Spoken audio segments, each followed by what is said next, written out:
Hello, everybody. I'm your host, Eric Bird, here at StopStrugglingNow.com. And tonight, it's 2025 in a couple of weeks. And is it gonna be a financial tsunami of riches or a recession?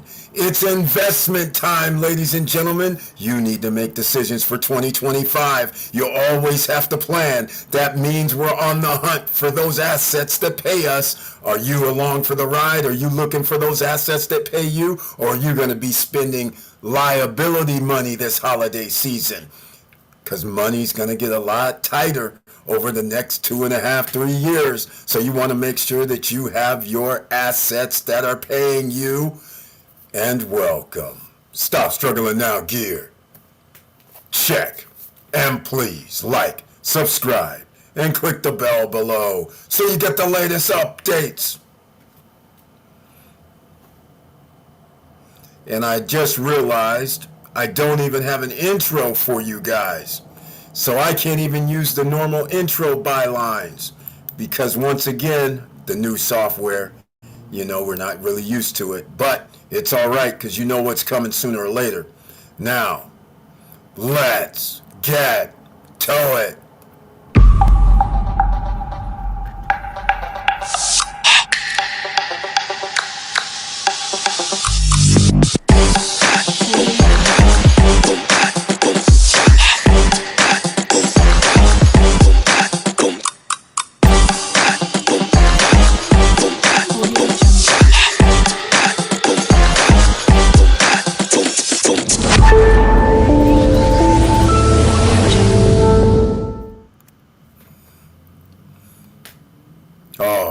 Welcome back. Thank you so much for being here. Please share the videos. We're everywhere. Smash the like button. Smash the heart buttons. Smash the follow buttons. And again, share the videos because you never know who's out here working their behinds off and not realizing that they can earn passive income in 2025 tsunami of riches or recession. Who knows what's going to happen? But you guys know because you're here. You pay attention. And also, who do we have in the house tonight? I did see briefly, which I don't know what's happening. Briefly, I saw Mr. Compensation in the house. So I just want to point out one thing. Thank you everybody for being in the house. And also, there it is. Yes, sir. Thank you so much for being in the house on this SSN Nation Financial Friday night live stream. So how do we stop the bleeding? Well, we get dividend stocks, ladies and gentlemen, or you buy into a business that you know has been around and can weather a downturn in the markets eventually. So therefore, these are the options that you're going to have. And where do you go for that? YieldMaxETFs.com. But before you go there, some people may not even have brokerage accounts. You guys need brokerage accounts. Trust me, better than bank accounts. You need duffel bags of cash for those monies that would be in a bank account. You want a brokerage account where you can earn more money. Or solo 401k, we've talked about it before. Or just go to YieldMaxETFs.com. We will go over this tonight and a whole lot more. I dropped the video today. What's happening with Larimar now? This is off topic, but pre-construction, real estate, is that going to be an asset that pays you going forward? Always will, because you can position yourself to either rent out or do short-term or long-term rentals in whichever way you want to rent, or you can buy and sell, flip, so to speak. So there's several ways that you're going to have to use your assets to make more money, but you got to get the assets, ladies and gentlemen. Look who's in the house, the retirees here with the post-retirement travel name. Welcome to the SSN Nation Friday Night Live Stream. And brings the tagline this evening, hello all, let's do this. That's what we try to do, get everybody winning so that rising tide lifts all of our boats so we can keep the tide rolling. So we want to win. That's what I want you to do is win. We're all here. Victor Marrero says, market down today once again. This is when you buy more. Exactly. Have faith in capitalism. Exactly. And some of us receive dividends every Friday from YMAG and YMAX. That's right, the letter Y, MAG, letter Y, MAX. Those pay weekly dividends. That is very good because you can reinvest those dividends into next week's dividends, and you keep getting more and more and more dividends. I like that cycle. I like that little wheel going up a hill and you didn't have to push. That's what we like out here, ladies and gentlemen. And everybody, no matter where you are, I want to thank you so much for being in the house. Now, it's Friday night. Just got paid a week or two before Christmas. And what do we do during Christmas time, the holiday seasons? What do Americans and the consumer nations do? Well, we talked about it on Wednesday. We talked about it on Monday. I'm going to talk about it again tonight. What did you guys do? Thursday, Thanksgiving Day, all-time record high for buying. And I thought the economy was bad. Then I said, no, they're just having a little fun, family get-togethers. They're out here talking and saying, hey, do you know where these deals are? Do you know where those deals are? Might as well buy them while we're all gathered together. Okay. But then Friday comes and Saturday news comes out where, wait a minute, Black Friday is also a record high?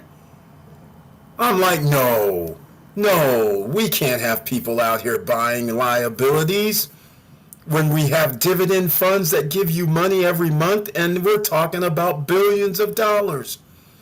So then I said, well, I guess Monday's going to be a record too for Cyber Monday. And sure enough, no disappointment. All-time record highs over the last weekends. I can't believe it, every day. Can somebody buy their kids some stocks and bonds or something, please? That would be awfully nice about right now. This ain't 1950. This is not 1980. This is not 1990 or 2000. This now is in an era of there's only going to be a lot of money trickling to the top. And what's going to be left over? There won't be anything raining from the top. They're going to have damn near 95% of the wealth. That's what's going to happen because we're too busy out here buying liabilities when all those billions and trillions of dollars should have went towards buying assets, real estate, stocks, gold, silver, I don't care, collectibles, whatever the case may be, something that has value, paintings, something. But this consumer nation is driving me crazy. A tsunami of financial ruin is about to happen for not everybody. Keep that in mind. Not everybody. Those who have been paying attention, we're going to still be winning. Everybody else, I'm sorry. You're going to be left behind. There's just no way to go against the grain at this point.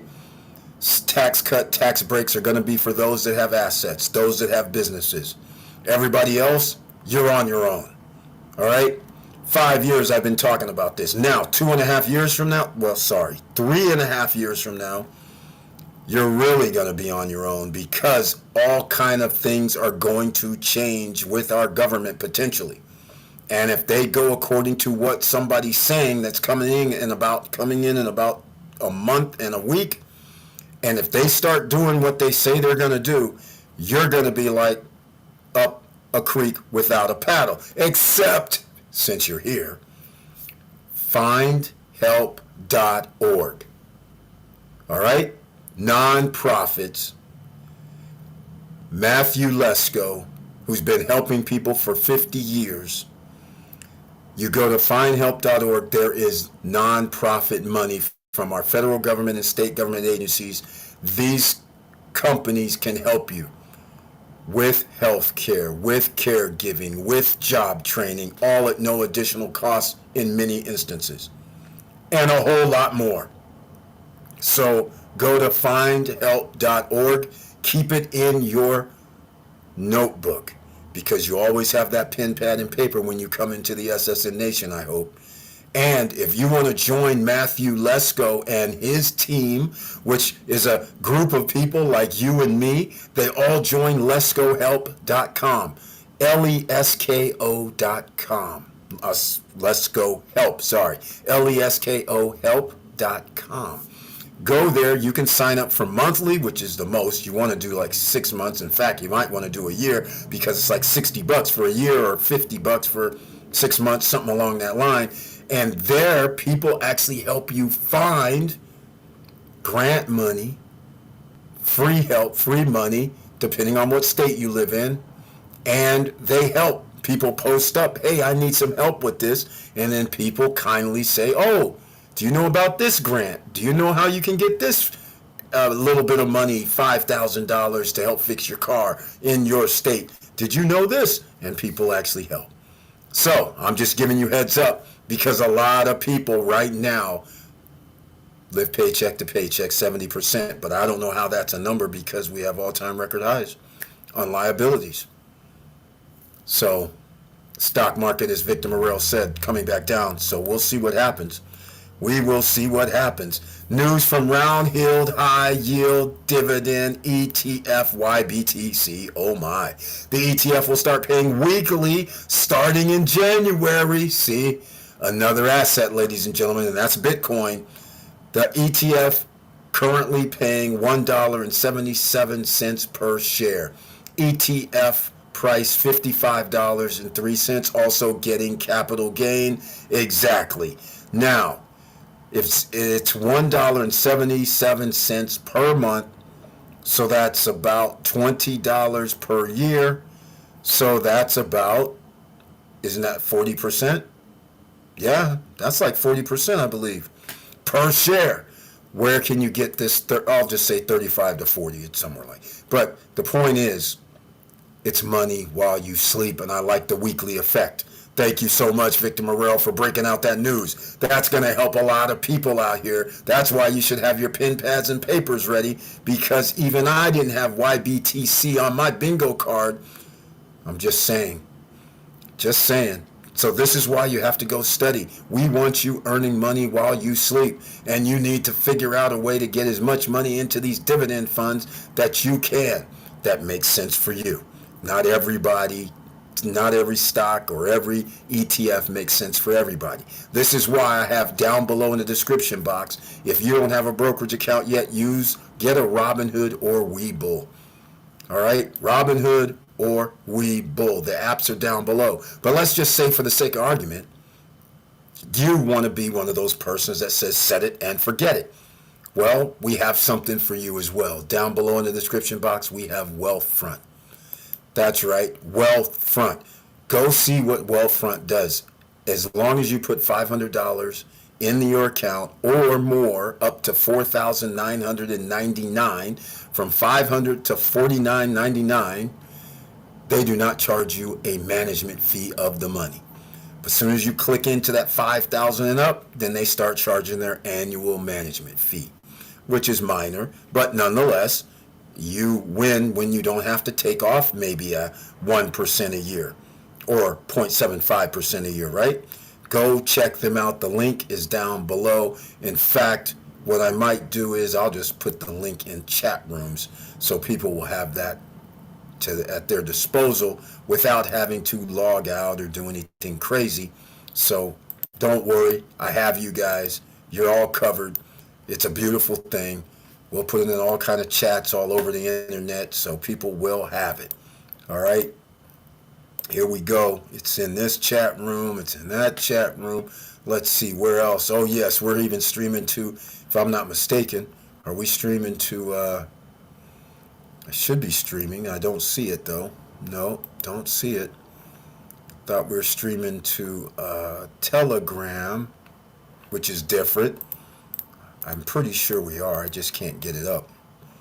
I don't know how to get it up. But oh well. Can't add it there. Here we go. Let's see who else is in the house tonight. We have we have Jawway J. Another investor is here. Welcome to the SSN Nation Friday night live stream, financial style. And he brings his tagline, hello SSN Nation, happy Friday everyone. He smashed that like button. Thank you so much for letting me know. I greatly appreciate it. And Brian P., Mr. Dividend himself is here. Welcome to the SSN Nation Financial Friday night live stream. And he says his tagline, hello Eric, happy day. Hello SSN family, how are you doing? I got the notification and saw the trailer. Smash that like button. Another person smashing the like buttons, hitting the follow buttons, hitting the heart buttons. And oh yes, everybody on podcast, whatever you got to do, hit that I like when they ask you, right? That would be greatly appreciated. Or download the software or download the podcast. That would be greatly appreciated as well. Either way, we like it. We appreciate your support. Speaking of support, it's getting chilly out here. You have to order some beachfrontjava.com. That's right, our own Professor Auntie Val and family, beachfrontjava.com. Remember them? Make sure you go down there and get either, if it's just a half-pound bag, that shows support. But up to a 5-pound bag shows a little bit more support. And not only is it coffee, premium blended coffee, it's premium tea as well. Ziploc, fresh bags. They come whole bean, fine ground for all you espresso lovers, drip ground. And if you like that little Keurig, that's also what her and her family has. So go to beachfrontjava.com, but use the promo code, all caps, SSN Lifestyle. So you get a discount for life after your first order. And why these beans?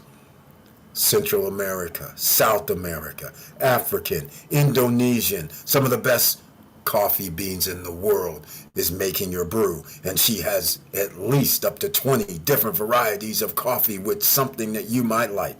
Cinnamon, chocolate, all different kind of varieties, and tea to boot. And not to mention there's merch now. So speaking of merch, we got our own merch at StopStrugglingNow.com. Get your order in today.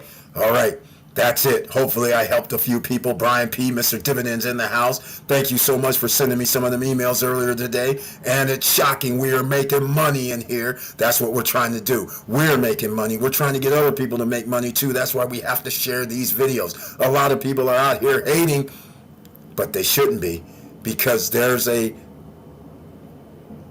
tsunami of financial wreckage just waiting to happen. I have to ask you guys again, if the top 10% of the wealthiest own 93% of the stock market, and the stock market keeps hitting all-time records highs, doesn't that mean that the top 10% are also making all-time record high money? And I wonder where they're getting that money from. Cyber Monday, Black Friday, Thanksgiving Day, all-time record highs. And movies, all-time record highs over Thanksgiving weekend for new movies. People are out here spending money on all kind of liabilities except the ones that count. The ones where the rich guys and the wealthy are putting their money, you just go, nah, I don't need to do any of that. I don't need to worry. I'll have a job for the next 10, 20 years. It'll pay me a livable wage. There's a lot of people right now who started work 20 years ago and had nice jobs. Nice paying jobs where, maybe 70,000 or 60,000, 70,000, 80,000 was enough. Over the last 20 years, they got a raise. Instead of, let's just use an example, a person making 70,000 and now they make 85. But the problem is the number 85,000 sounds great, except when they go shopping, except when they have to go do something. Then they're like, wait a minute, how come I don't have hardly any money left over these days? It's because inflation has never been what the government says. Try doubling it. All right, in case you're new here, our government, they are tricking us. They change the way they calculate inflation numbers in 1980, 79, 80. Why? Because the inflation numbers were off the charts in the 70s. You know, gas crises, inflation like 10, 15, 20% when your house mortgages were 12%, 13%, 10%. So then they said, no, we want to, mess with the system. So therefore we have to lie and change it. So then it appears that inflation is lower. So then we can actually do our tax cut, tax break policy, and therefore make it seem like inflation is lower. We'll give the rich people loans at a lower price. Meanwhile, ordinary citizens, what are you doing? You're saying, let me have one of these homes out here, because that's how you sometimes can start wealth that way, when your home increases in price. So that worked very well from 1950s up until around 1990s into the 2000s, and then all of a sudden it went off of a cliff in 2006, 7, and 8. And then slowly but surely they crept back up after even the pandemic. People were breaking records with buying homes. And then the feds had to do the unthinkable. Raise the inflation rate. Raise the federal funds rate. So then mortgage rates had to go higher. That stopped the buying. But unfortunately, the home prices, they're not crashing. I wonder why. Maybe because some of these corporations were out here buying them up. Some of these ETF funds are out here buying them up. Real estate investment trusts out here buying them up, competing against you for those very homes, except there's one big difference. They have an unlimited amount of money because they can actually use your money that you're investing in a Blackstone, investing in a BlackRock, investing in a Vanguard, investing in a JP Morgan, so they can give a loan to Americans for rental homes so they can go out and buy homes. That's where the problem comes in. So a few million people giving in a few $1 million, it starts adding up. They're using your own money against the population, and that is where the problem lies. So home prices are not dropping like they should have, and now we're on a tax cut, I can't believe it, tax break collision course with destiny. And it's not going to be good. So, what do? You guys got to join me for May 13th, 14th, and 15th in the Dominican Republic and get yourself some offshore real estate or offshore business or offshore outside of America, some other type of assets. Okay, you don't want to join me May 13th, 14th, and 15th? But if you do, go to ssnlifestyle.com, register today. Now, the reason why you want offshore is because you have exposure in the United States because of 2006, 2007, inevitably will happen in about 3.5 years. Then what are you going to do if home prices go down, if job loss and all that? At least you have another opportunity in another country that should not have the same effect. You still have another asset that you can make some money on. That is the difference. All right? Whether you choose Costa Rica, whether you use the Philippines, Dubai, I don't really care. Wherever, Thailand, Colombia, Brazil, Venezuela, I don't really care, but you need something offshore to give yourself an opportunity. That's what this is about, a global economy. Only certain people are living in a regular old economy. And why? Why limit yourself? This is a big world. There's all kind of things happening out here. It's getting ridiculous. And now you got to protect yourself. Hey, Eric, did you see the article about 91% of women are giving fentanyl in their Epicurol in hospitals and CPS has called on them? I didn't get that article, man, but I heard something about fentanyl in women. I just didn't know that's what it was. That's incredible, man. That is incredible. Wow. Wow. Wow. Ladies and gentlemen, this is how dangerous fentanyl is. Let's just say there was some fentanyl in my hand and I touched it. Depending on the potency, I could be freaking out right now. You don't mess around with this stuff at all. And the fact that they're giving it to people and not really telling people, and there's a problem as well, just like cocaine, right? You can get hooked on certain drugs. So this is crazy. So you're wondering why Coca-Cola used to sell so well from the 1930s up until about the 2000s, because there was actually Coke in it. So, I mean, this is so wild that America does this guinea pig situation on its society, and it's sickening.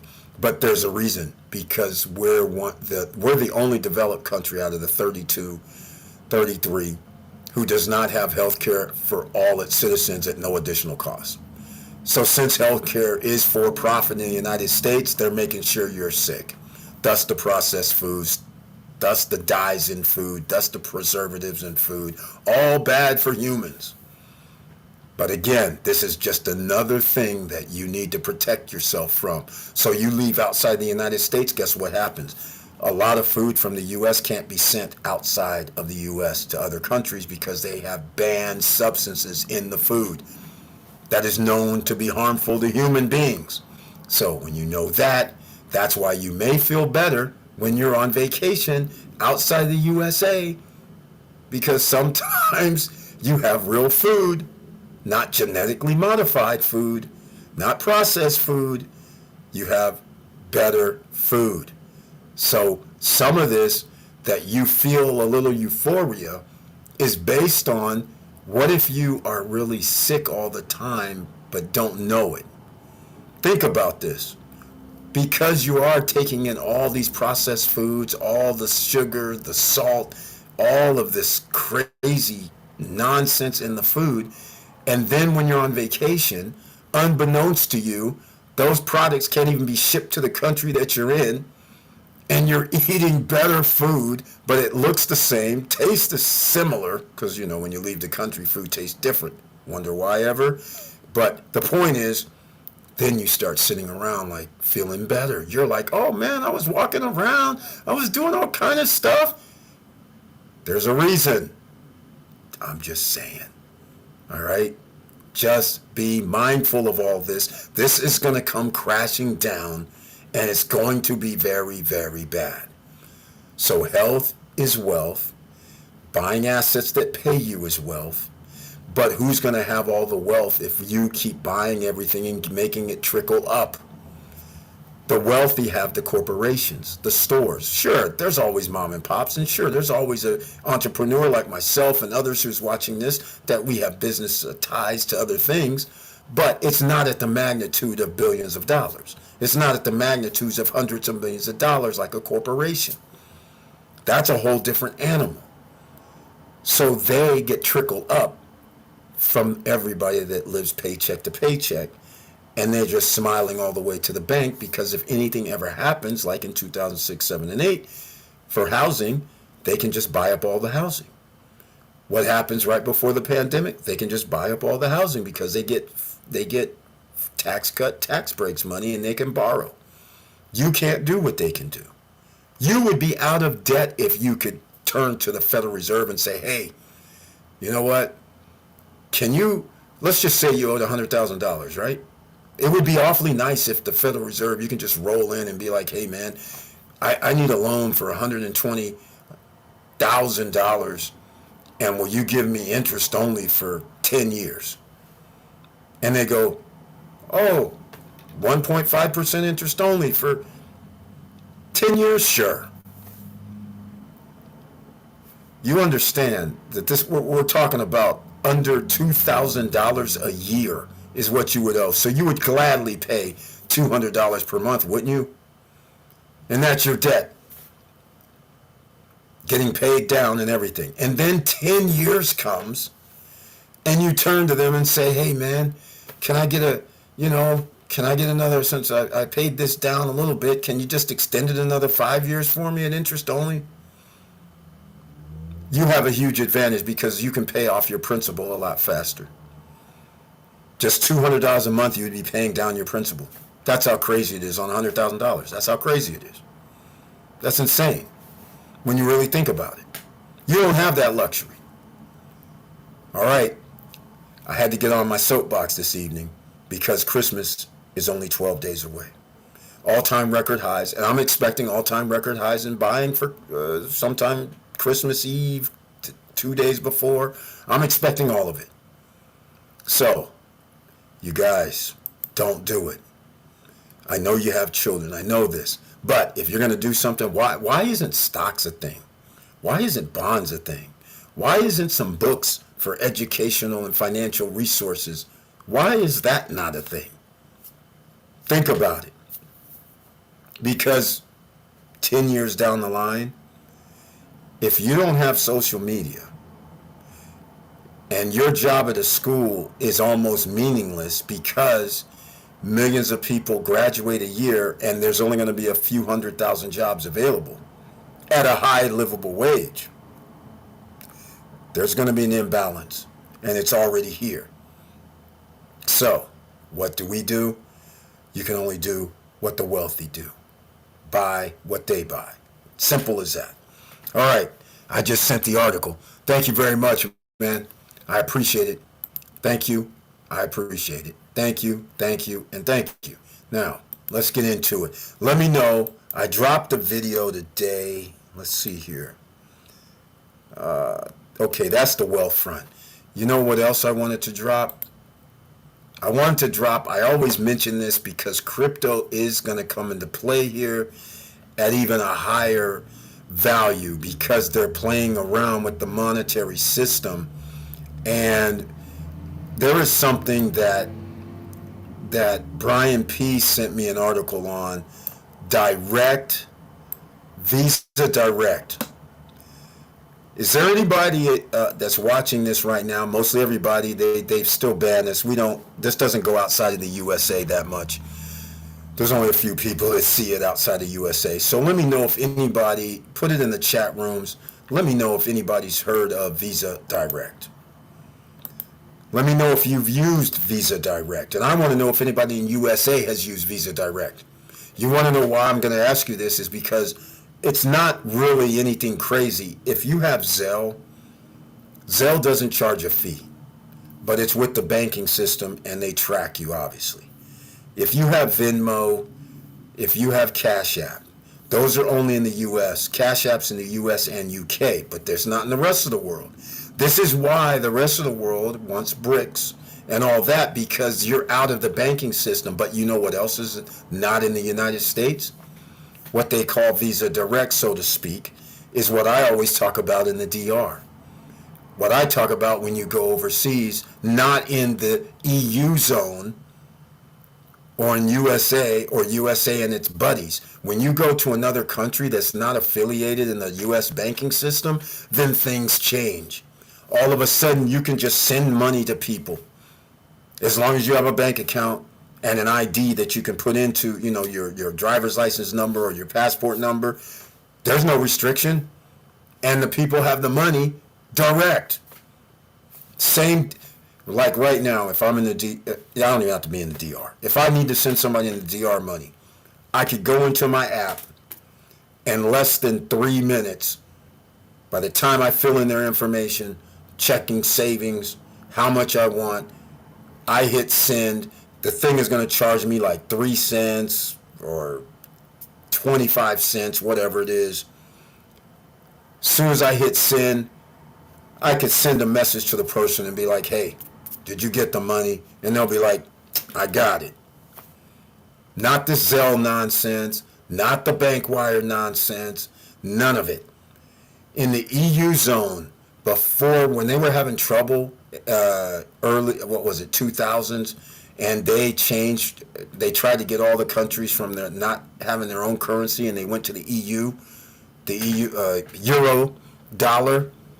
Well, they had to. But those countries, back in the day, I had cards in Italy, Spain, and I could transfer money to everybody in the now EU zone or in other countries, same way.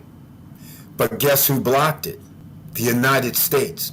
So remember when I told you guys I used to play poker, and so I played poker online, I played poker outside of the United States. So what would happen is I would have cards because the poker rooms were outside of the US. So I would have cards that were Visa, MasterCard, debit, what we would call debit type cards. They send me my money when I win, and right then and there I can use it in USA, and my friends would ask me for money and say, hey man, I need to borrow some money. Can you send it to me? Sure thing. Boom, boom, done.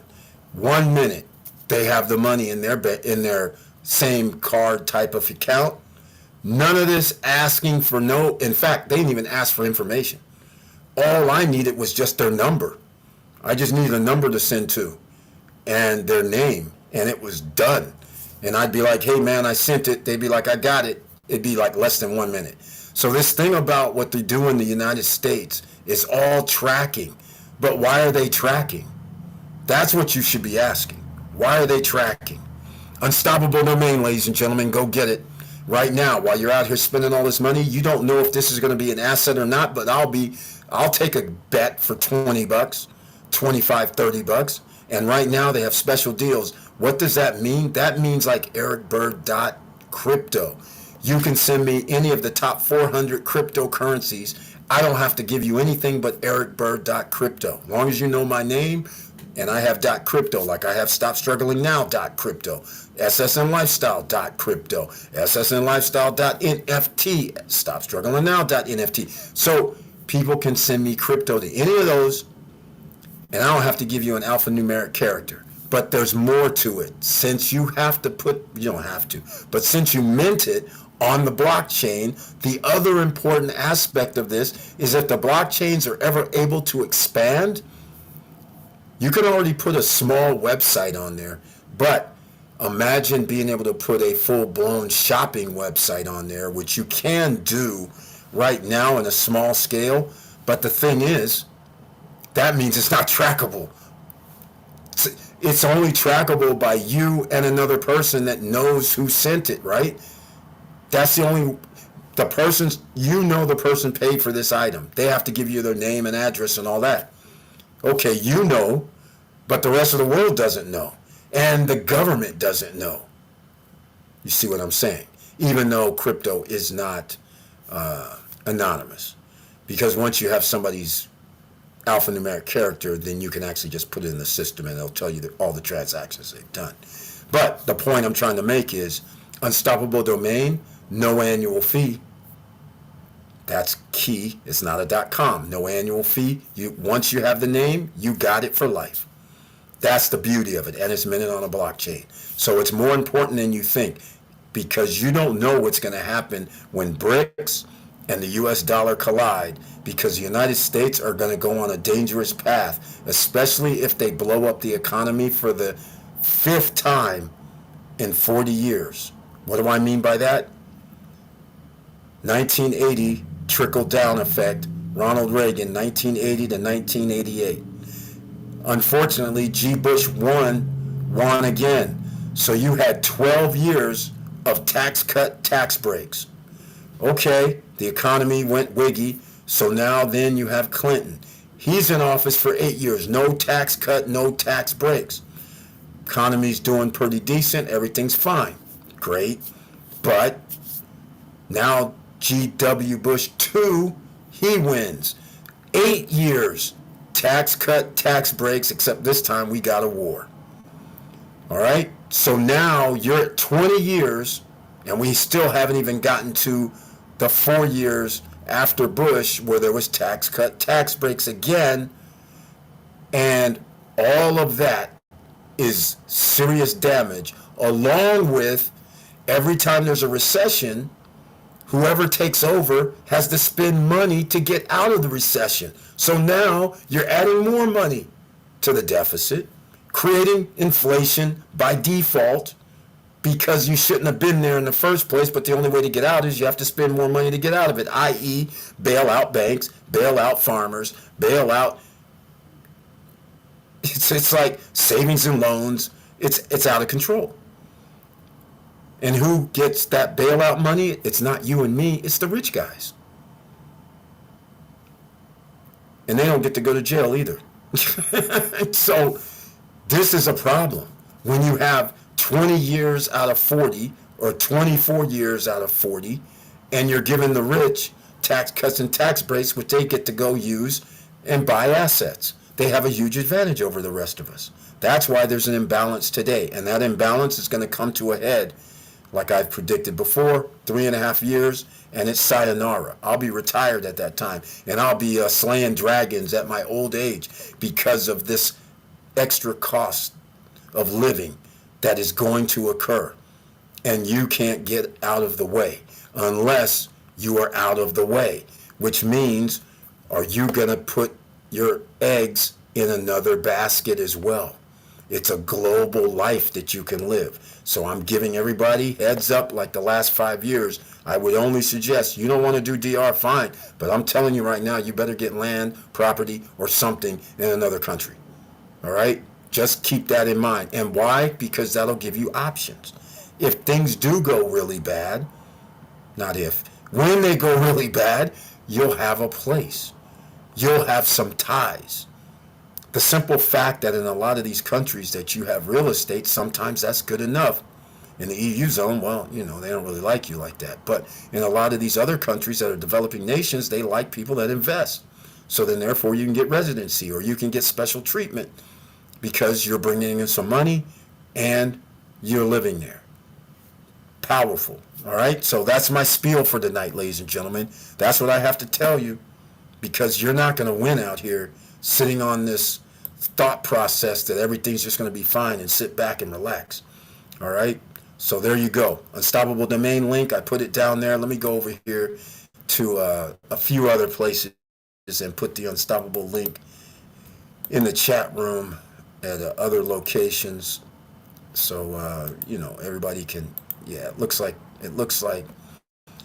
I can't get into, it says I'm on, but it's not showing anything. That's a bummer.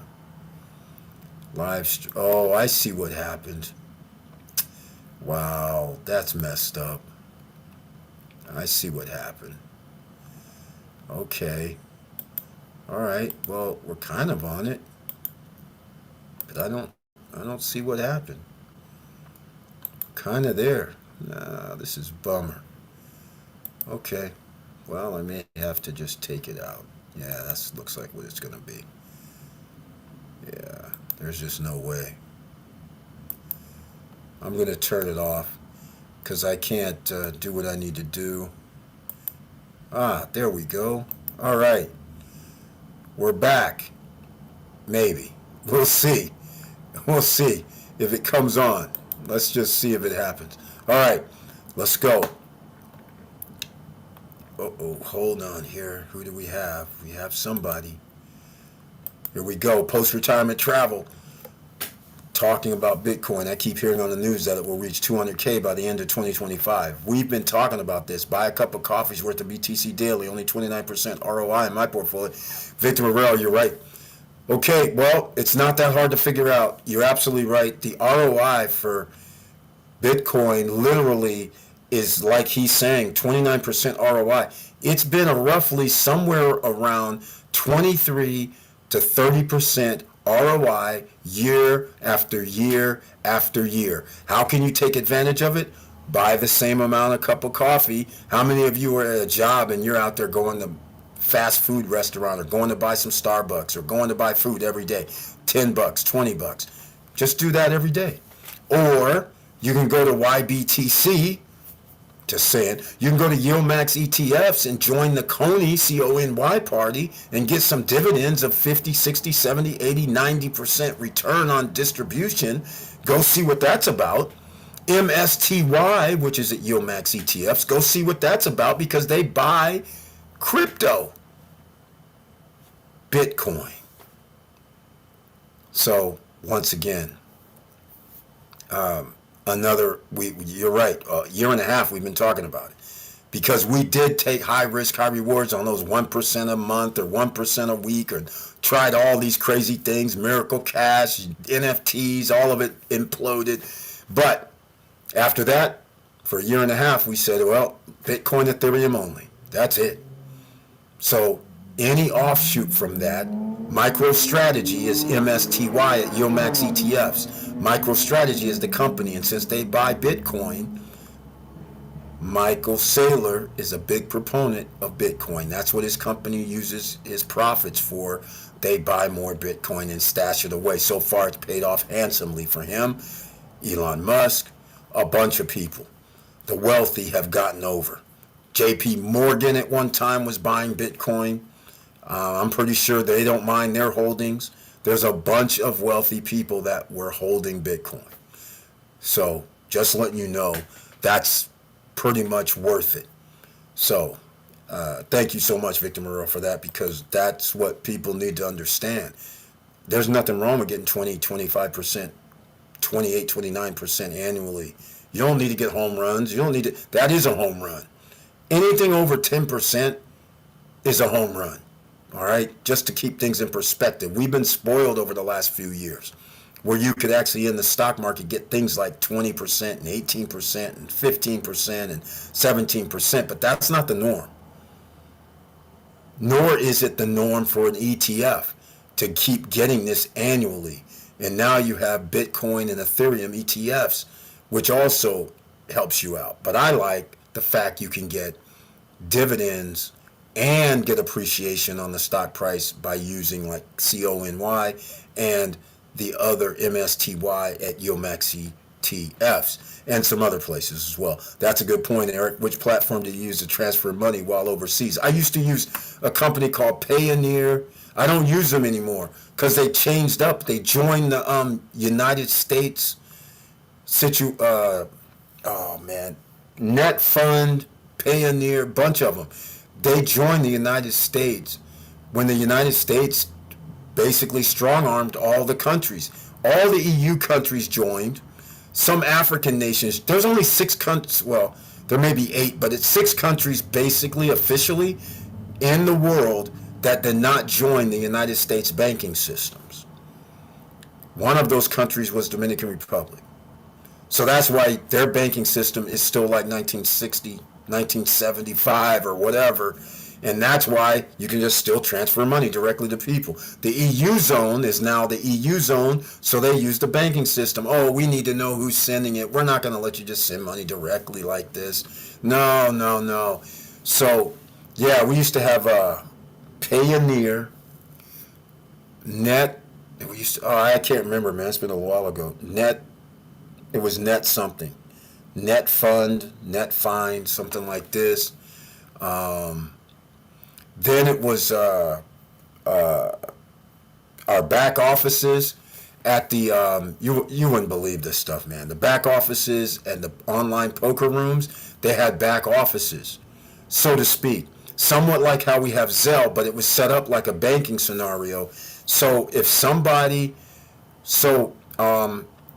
Carbon, I wish I could remember all these names, but it's been a while. So on Carbon Poker, they're associated with, I don't remember names, but let's just say IRL Poker, and we'll just say XYZ Poker. So you have all these poker rooms that's on the same network.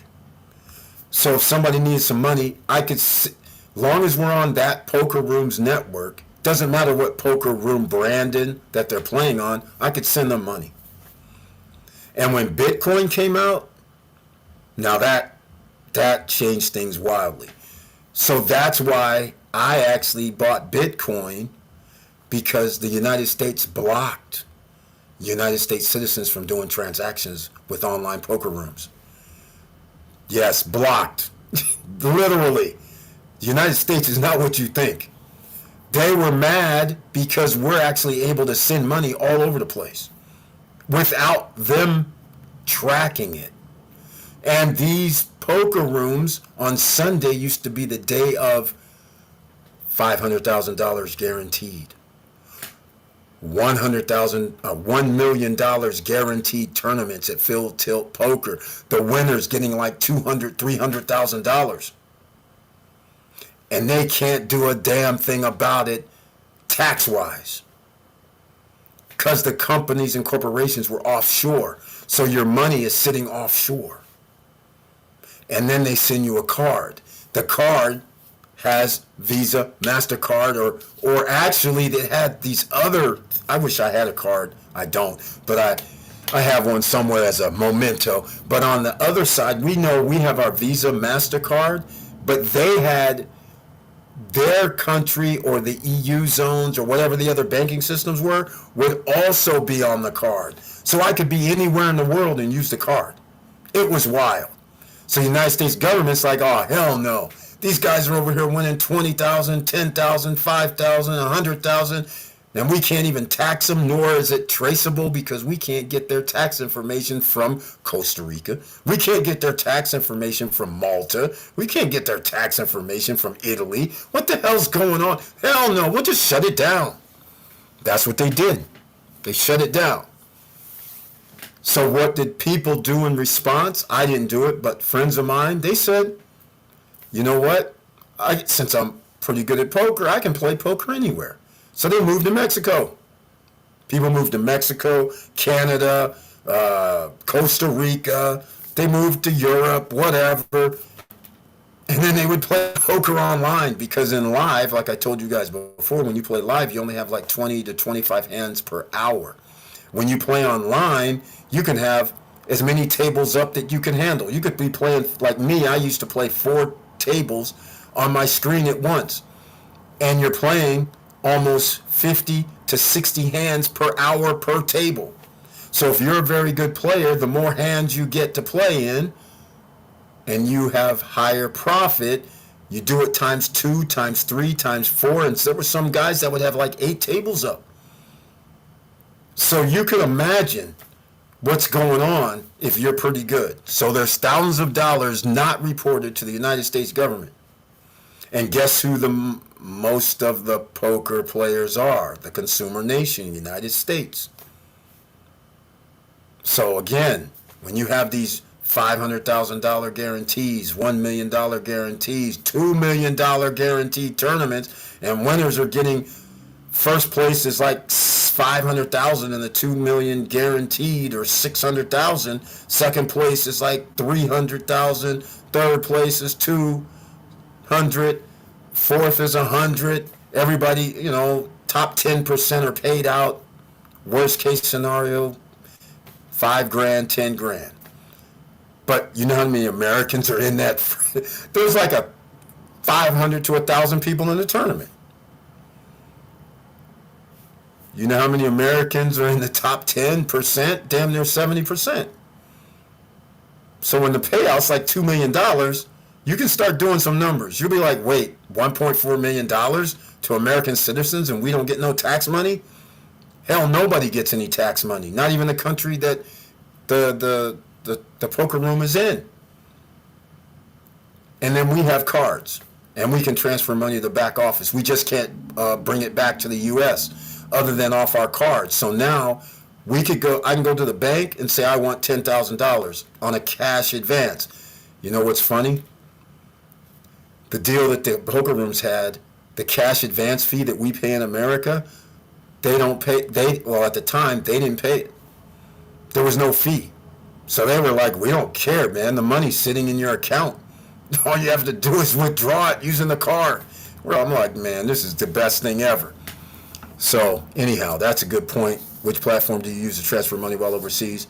I use you meant that. I use Revolut. Yeah, I've heard of it, but heard Wise is better. Wise is it's same stuff. I transfer USD to it and convert to any currency for a small fee. Yeah, you meant that way. No, I don't use any of those. The reason why is there's no reason anymore, really. I just use cards. So I don't do any conversions. I just use cards. Now, again, I haven't really been to any country that I can't use cards. So I just use my card and then call it a day. I've never had a problem. Because we're going to pay a fee anyhow. So why not just use my USA card and no big deal. But yeah, that's what people do. I've heard of Wise. In fact, I probably have a Wise account and Revolut. But like I say, this is a whole different era. In the old days, there was some other things going on that was so wild, and that's why the United States government was losing their mind. So, funny you mentioned that. Whatever happened to our money with Miracle Cash and Hector? Poof, Hector went out of business.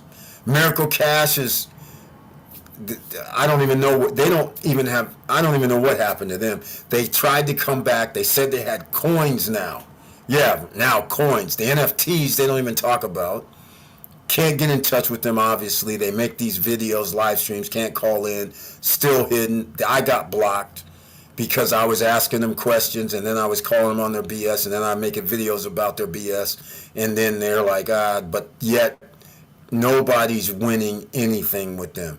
Miracle went to a Phoenix token, then they went to this BS talking about we're going to tokenize and get a real estate so they could get more people. Then they go, we're going to have...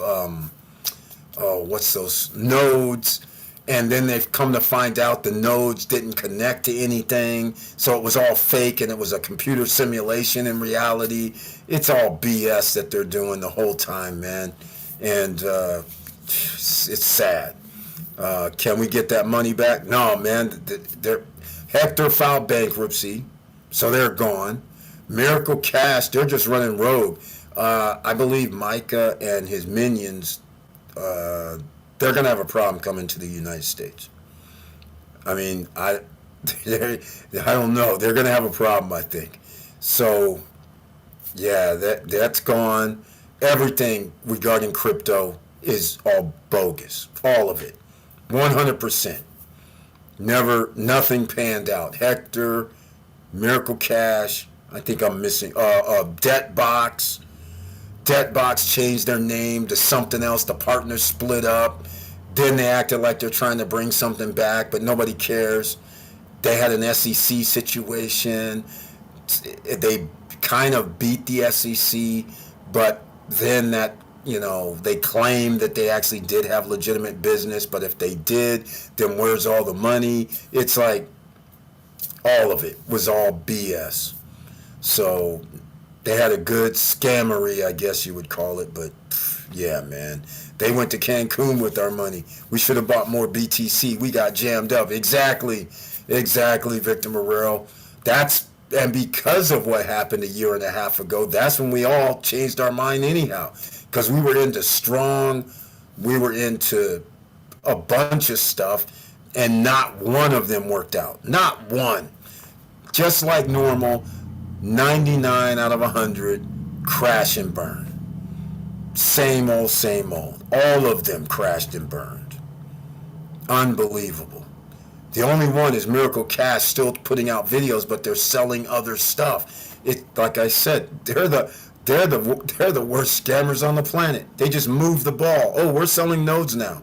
What about the NFTs? Oh, those are shares now. What do you mean share? Oh, we merged with the company in Las Vegas. We're going to be on the stock exchange, so you're going to have stocks. Oh, but wait, we can't be on the stock exchange because we're not filing paperwork. So no, now you have shares of something else. Oh, you're going to have bonds now. I'm like, you guys, so they can get more money. That's all they've been doing. They just keep moving around in these financial instruments trying to get more money from people. And it keeps working, apparently. But like I said, I'm pretty sure some authorities somewhere are looking for these guys. But yeah, we got jammed up all over the place, man, with that crypto. I figured one would come out.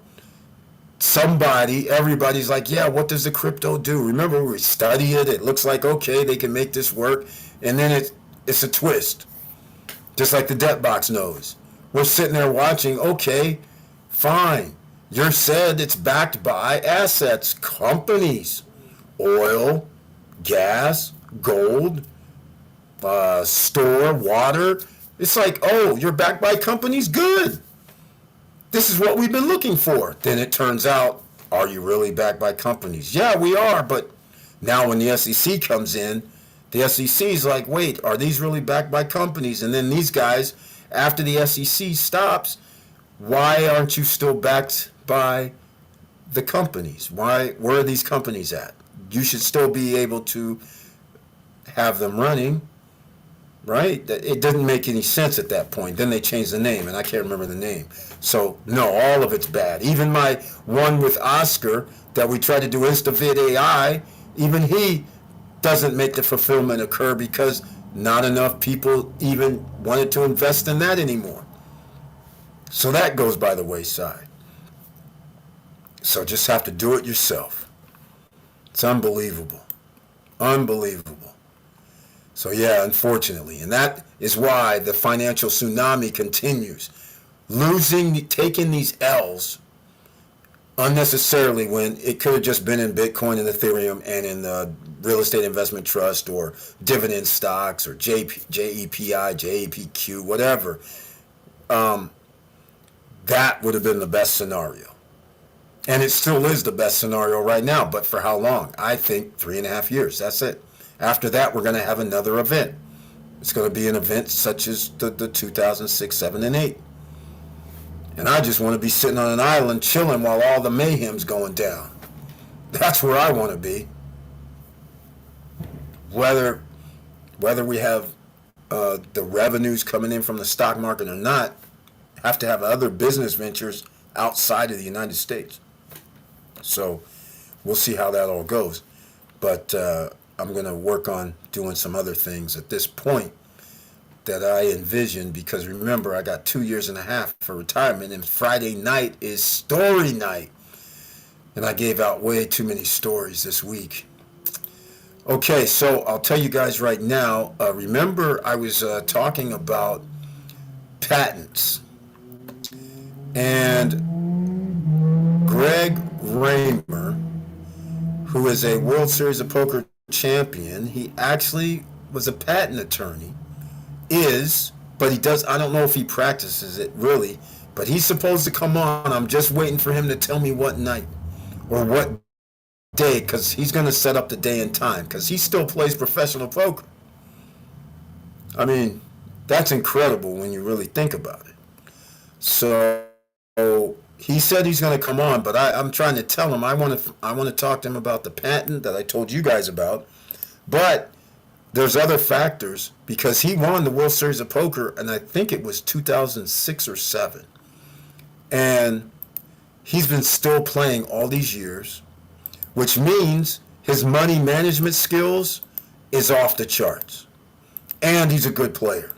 He's a great player as well. But see, there's so many other great players. So your money management skills have to be off the charts, because this isn't 2000s or 2010, 11, 12. This is where you're sitting at a table and people are all good. Because you have to be good. And once you're good and everybody's equal, then there's these little 10%, 20% to win or lose type of situations. And all it takes is you have a 30% chance to win versus somebody with 70%, and you lose because that 30% came up. And those little things make it so close that between great players, that's what it takes to win. And you can't always win on the high side, meaning past 50% chance to win. That's good for you, but the other side's going to win sometimes. It's mathematically possible, and it does happen. So that's how fine a line it is, and for him to be able to keep playing all these years is remarkable. So we want to talk about money management, or I do, and so then that helps you with your own finances, because just like what we're having right now, Brian P., Victor Marrero, other people, you could have thousands of dollars per month coming in on dividend stocks. And so what do you do money management wise? Victor Marrero has already told us what he does. He said he takes out 20% and puts it into a lower risk ETF or stock, which is very, very smart. Because when you're earning 60, 70, potentially 80% return, that can't keep going forever. And what's going to end up happening is there'll be an implosion. So there could be a situation where the stock price drops 20, 30%. Then all of a sudden they go, well, the dividend's now going to be 50% less. So now it's going to be very hard to recoup that. So it's very smart to put it into a smaller interest earning account that is safer. No fluctuations.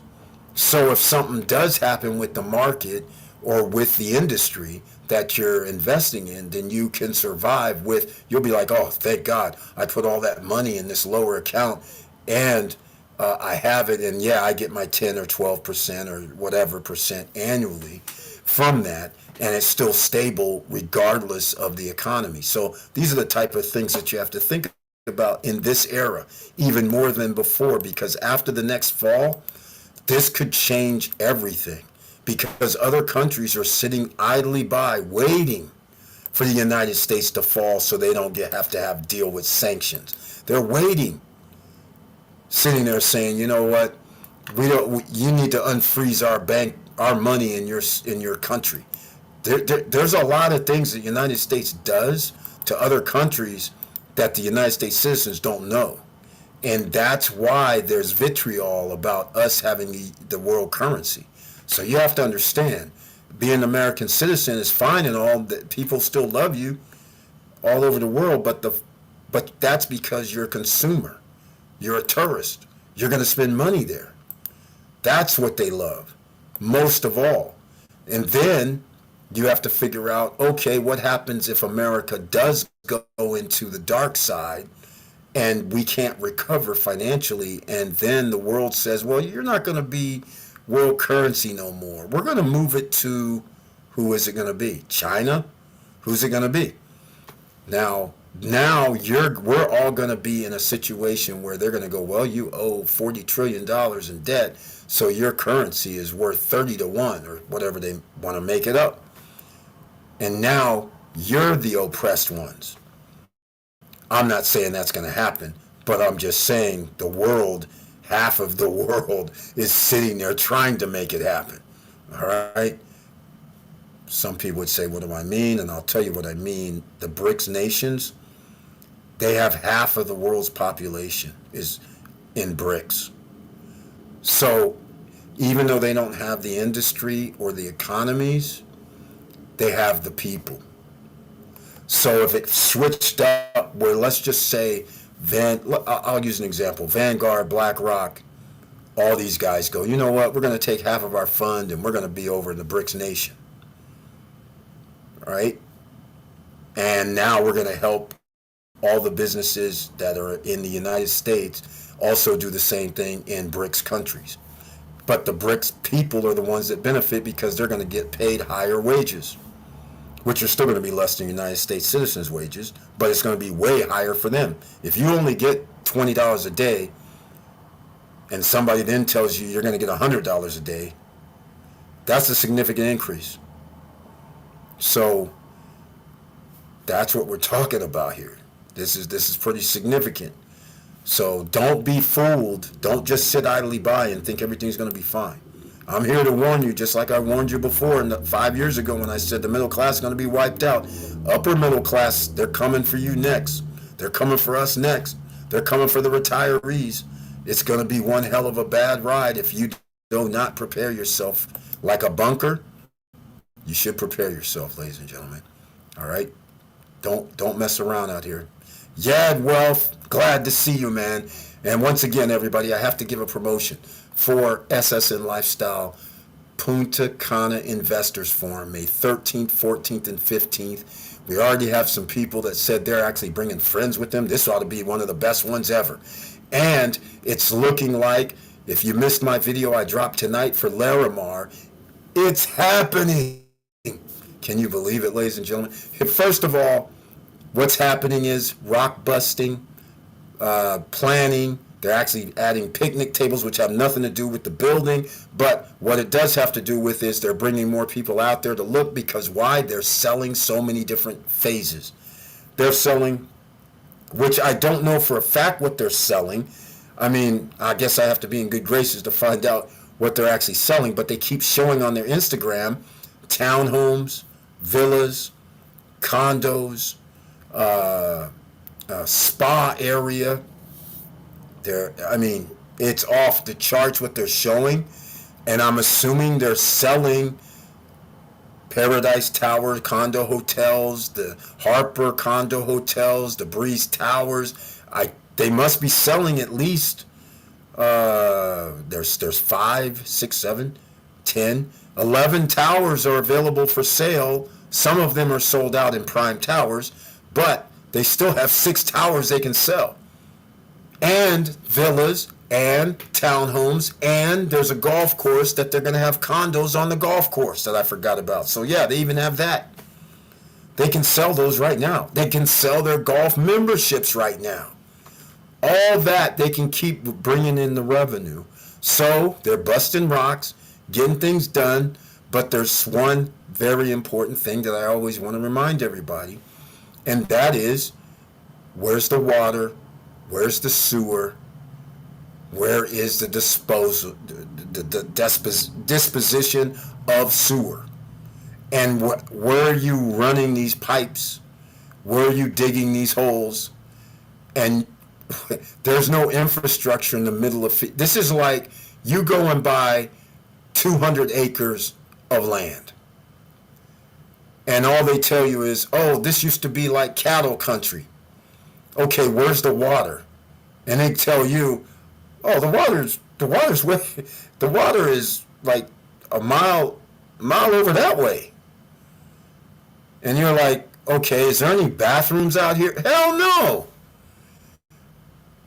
So now, where's the sewer at? Well, it's back there, a mile. You're like, wait a minute. So, where's the electrical? We don't have electrical out here. What are you talking about? This is what it's like. So you're going to have to run all these infrastructure lines, and with that, you can't run them where roads and streets are going to be. I mean, you can, but by rights, you should be doing those first to lay them down, put them in your little, PVCs or cement, whatever you're going to do, so you can access it later. Electrical line's going to be below ground or above ground. All this comes into play. Plus other things such as how are you going to dispose of garbage? You have to have things set up, which of course they probably do, just like all developments do. But these are the little things that add up and take time. So when you concentrate on busting rocks and you concentrate on putting down foundations, then all of a sudden, okay, well, where's the water? All these things I just mentioned, where are they coming from to get to that building, to get to the next building, to get to the next and the next and the next? It ain't like you can just lay it down on the ground and magically it's there. You actually have to do hand to hand. You have to have the rototillers. You have to have all this stuff. It's crazy, and that takes time, especially if I have to bust rocks. And I just don't have free dirt going through. We're going to have problems. And especially if we start talking about we're going to do this for a half a mile. We got problems. That's not going to be a very nice journey. So, all I'm saying is, this is what you have to look forward to at Larimar. But it's going to happen. Like I said before. It's going to happen. It's going to happen. Okay. Well, 1 hour, 13 minutes in. Make sure you smash that like button, ladies and gentlemen.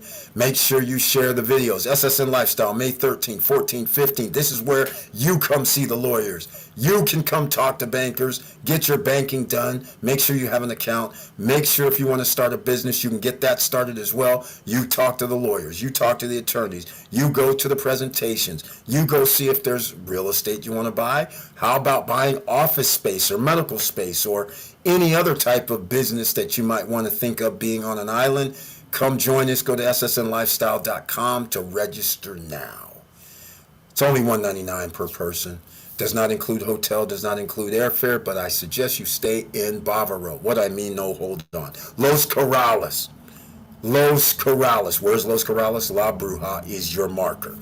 Anywhere around La Bruja, by the beach, not by the beach, behind La Bruja, in front of La Bruja, across the street from La Bruja, whatever the case may be, stay on that section. You can stay in El Cordecido, but El Cordecido you got to come back around.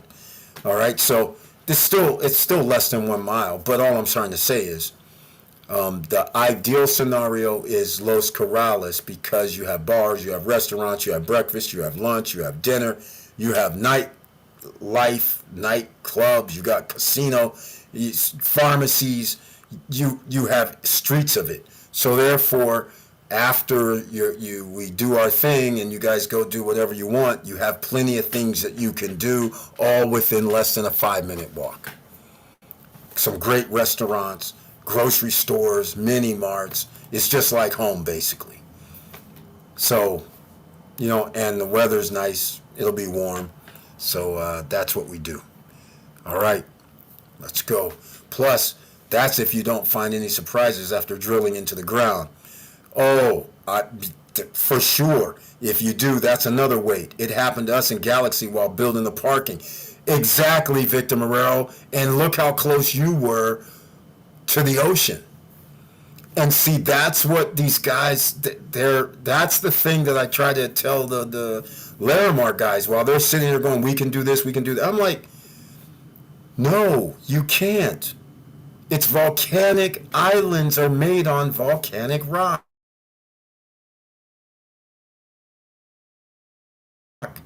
After it cools, you don't know what around.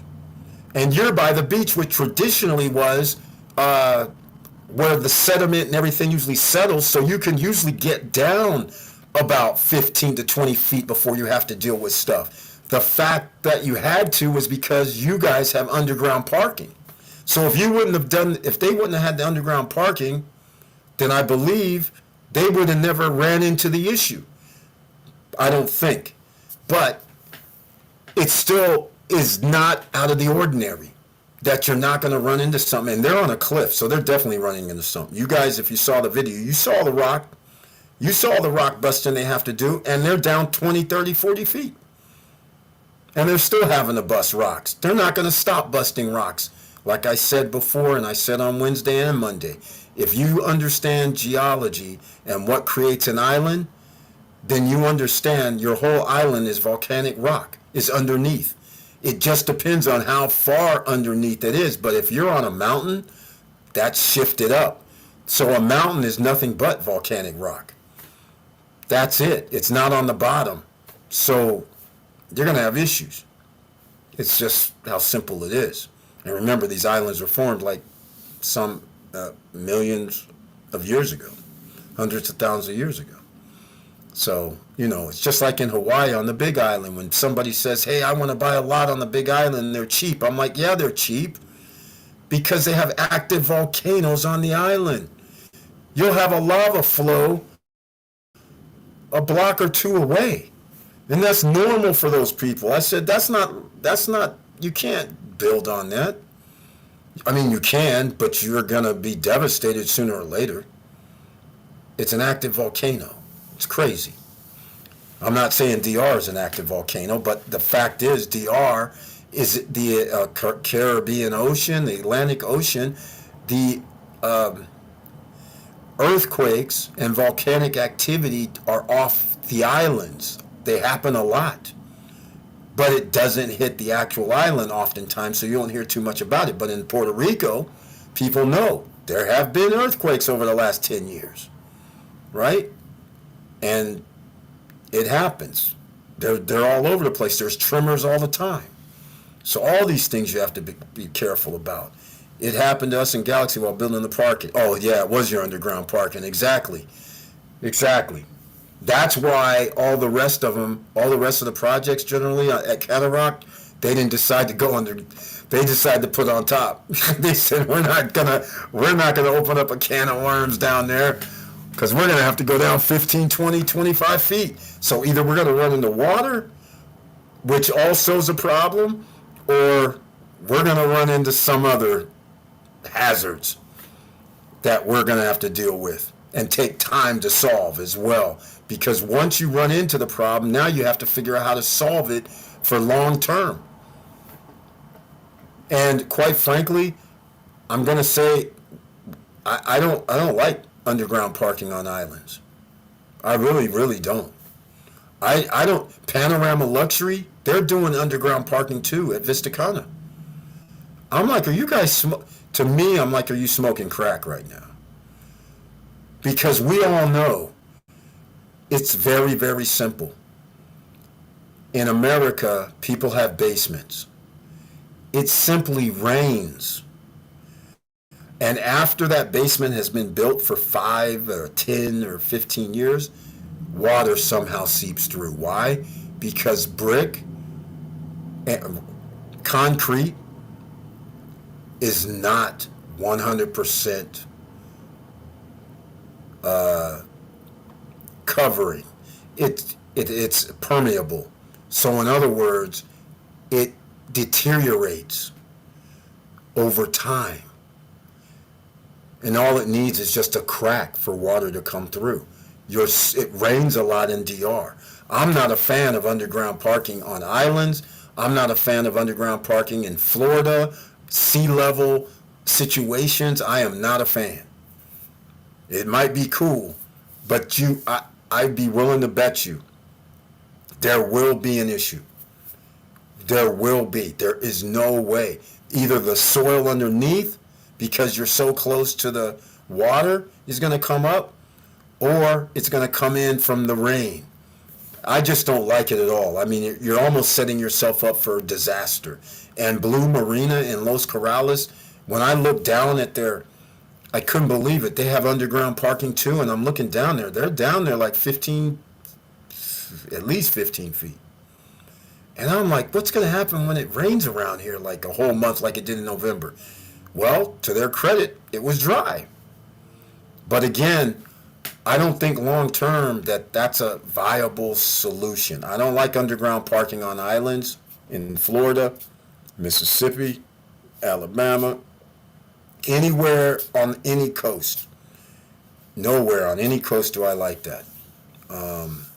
It's just bad news, I think. We'll see what happens. But yeah, that's what I'm worried about, Victor Marrero, more than anything, is that what's going to happen when there's storms and a lot of rain and the soil, which is not soil, it's dirt, and water just goes through the dirt. This is why we have sinkholes in Florida, for instance. There's other sinkholes in other states as well, but Florida is notorious because what happens as rain keeps seeping down below underneath buildings or underneath roads or underneath the land, it's evaporating the dirt. It's grinding it down, and there's nothing to replace it. Next thing you know, implosions. Same thing. I mean, it's not like rocket science. This is crazy. Real crazy to me. So, and I'm going to tell you right now, Larimar will run into problems. This is what I keep saying. They're acting like we'll just build 6 or 7 buildings. I'm like, you're not building nothing. Not fast, because you have to bust rocks. After you bust the rocks, you're going to find out there's some other stuff down there that's not easily movable or fixable. So now you're going to have to go, oh, well, we got to fill this in with, and what product in America? I don't know all the building materials. But if there's a actual cavern, let's just say a cavern that's only 4 feet wide, and let's say it goes 4 feet by 10 feet. And let's just also say there's other things such as underground river. What are you going to do with that? What are you going to do with that? I mean, you don't know what's down there. So let's just stick with, we won't throw the water in, but we'll throw in something that there's a big old 4 or 5 foot wide by 50 feet long, like cave. Now what? And I got to put something down there. Now what? I mean, you're going to fill it with concrete? I mean, seriously. This poses a lot of questions and problems that could occur. I'm just saying I'm not saying that it has occurred. I'm just saying you just don't know what's underneath. And by not knowing, even with sonar, it can't show you everything. So even some of the best technology does not show. Otherwise, if it did, then the pyramids in Egypt, Gaza, and all that, they would know where all the chambers were if it was that easy. And they would know the measurements of all the chambers too. It ain't that easy. So, same thing here. So again, It's going to be very, very interesting to see how this all plays out. Even at any place on the island, all these condos, all these places that are being built, you have to question, are they being built right? Because I'm going to ask you guys something here real quick. It will probably be easier to dynamite the mountain. That's another way I've seen these happening. Yes, Victor Morel, that's what they've been doing. Well, they started that dynamite thing. Maybe that's where that little 20, 30-foot drop-off has been. Maybe that's the area they dynamited. So, yeah, but again, now you have to, after you dynamite, you still are basically into blocks. You're into rock. You're into hard volcanic rock or just stone type rocks, just rock.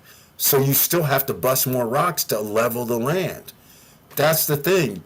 So it's like you have these rocks that you just can't put a bulldozer underneath and just scrape and take off everything, because underneath that is more rocks. So what do? Keep dynamiting until you get low enough. That's generally what they're going to be doing, which means you're taking time. You're not building anything. You're busting up rocks, trying to get everything level. And then how are you going to get it level if it's just all rocks? Now you're going to have to bring some sand. That's not going to work. Not for foundations. That isn't going to work. And what are you going to attach your footings to? I mean, this takes time. This is an engineering marvel that they're going to have to do. They're going to have to do something like what we do in California in the Bay Area, where you just can't put your footings down and build skyscrapers. You have to put them on like these little skates that can move, each one of them pillars. And it's crazy, and that takes a lot of time, money, effort, and equipment that you may not be counting on. And that's what I'm afraid of with Larimar and a few other places, quite frankly. The places that don't even take into consideration that the ground may move. Because the ground does move. They're in an ocean. There's volcanic activity. There's earthquake activity all around on the floor of oceans. And then one day it hits one of the islands, or several. And is the structure going to be able to withhold the ground moving 2 inches or an inch and a half? An inch and a half doesn't sound like a lot, but when your foundation, if it moves or cracks an inch and a half, the rest of your house, that means it could be unstable. It might not fall down. It just means that now it's built. Your homes and any structures are built with forces. So you have to understand. So if something is cracked, now it's just use a beam. The beam is cracked. The beam could hold 3 tons. A cracked beam can't hold hardly anything. So all it takes now is for something else to happen in the house where that beam, yeah, the beam might not have had to hold 3 tons. It's rated to hold 3 tons, but let's just say now, since there's a little hairline crack in it, it can only hold 500 pounds. Your house has more than 500 pounds above it or pressure on there anyhow, but yet, because the other structure hasn't busted up yet, you're fine. But soon as some other catastrophic event happens, all of a sudden you have certain sections of a house going down, or a floor goes down, or whatever, over minor stuff, and there's a reason. So that's why you have to be careful. Anyhow, I won't get into the building situation. That's enough about that. But nonetheless, I'm going to be making a video tomorrow, and I made a video like a month ago, about building materials that I would recommend everybody search the channel. What you should do to buy a home, I believe it was something along that lines.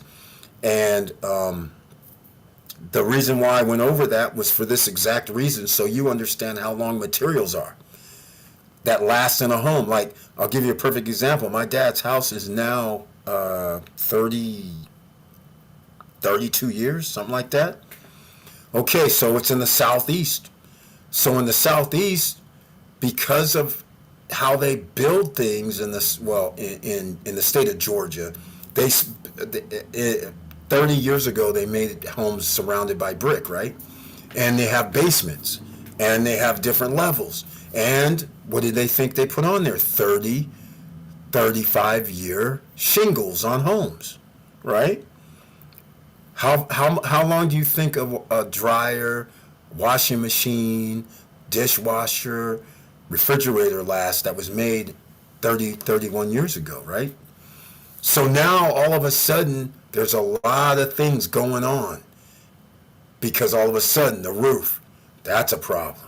All of a sudden the basement leaks because if you guys would have saw my video, I would have told you your basement is going to leak because cement is generally, depending on where you have it, could be anywhere from 25 to 50 years lasting. But if you have moisture, or you're reducing it seriously to about 25 to 30 years. So now you have a basement leaking. You have a roof situation happening. You have your appliances breaking down, need to be replaced. You got plumbing. All of a sudden, there's a plumbing issue in the walls. This is because your building materials only last X amount of years. And if you don't have a custom to a different type of upscale home, then the materials used are generally just going to be for 25 to 30 years. They're rarely going to try to give you something that's going to last 50 years. So that's why people generally buy newer homes to begin with in America, because these tract homes don't last. In 25 years, first of all, 10 to 15 years stuff starts acting crazy, let alone I know several builders now where, like in Las Vegas, where people moved into the disaster zone with cracks and foundation cracked and all kind of stuff, and people actually moved there and lived there, thinking that the builder was going to fix it within 1 year, 2 year warranty period, and they just blow them off. Yeah, you guys should Google that, because you'll be like, this can't be for real. I thought we lived in America. No, you don't live where you think you live. It's bad. It's bad out here, ladies and gentlemen. So you got to understand what's going on.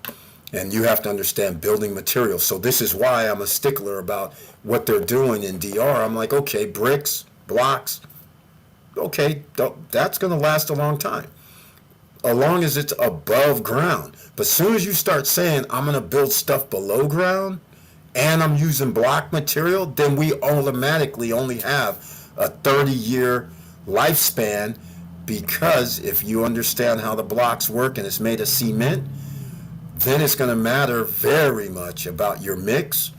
And after that, all you can do is sealants. Sealants only last 10 years on cement, just so you know, generally. So it does not matter. So that's why basements leak, because after it's been down there in the soil for 20 years and water's been dripping down the side, didn't get in, but around 20 to 25 years, leaks are coming. That's how it works. That's why I'm scared about what they're doing on the island, because there's no way you can seal cement for 20, 30, 40, 50 years or 100 years. It's not possible.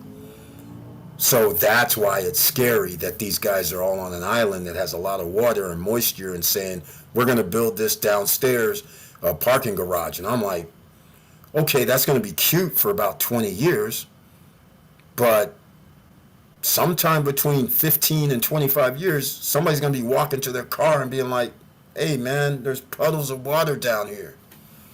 That's what's going to happen. So I'll be alive to watch it, I'm sure, but I'm just saying, this is not a good thing. You have to understand. I'll tell you a story. Oh God, I wish I could remember the name. In Miami, Aquilina. In Miami, Aquilina in Sunny Isles. Can you believe you drive in, guys have the, $100,000, $200,000, $300,000, $500,000 cars, right? Aquilina is where rich people live, in Sunny Isles. So they're driving their Bentleys and they're driving the Rolls Royces, they're driving the supercars. Can you believe Aquilina had underground parking? which is blew me away. I was just, and they're on the water. Blew me away. And like I told you guys before, one of our friends lives there. And the storm comes, and all the cars in the parking garage toast. Toast. And you would think in a project like this, with multimillionaires and billionaires living in the building, these guys unbelievably would not have done that, but they did, and they're by the beach. And again, this is why I don't like building underground near a beach. It makes zero sense. If you're within, I don't even care, a mile, it does not make sense. Because inherently the beach is there for a reason. The water has receded, so it's soft ocean sand that's really underneath there. Most of the time, unless you can get down to the rock or something. But the fact of the matter is you're putting yourself in harm's way, not immediately. But soon as you get out to 15 to 20 years, that right in there, that's when things you might start noticing little stuff. You'll walk out, there might be a crack. You'll be like, not pay attention. But something's already happening. It's just a matter of when is it actually going to start really making notice of people, because you're driving in, it's raining, there's water around, you'll be like, whatever. Next thing you know, there's a puddle. And then the next thing you know, something actually breaks and your whole place is flooded. So you just never know, all I'm saying. So, and in fact, I'll pull it up. I'm pretty sure, let me pull this up when it happened. Let me go look. Sunny Isles. Car garage.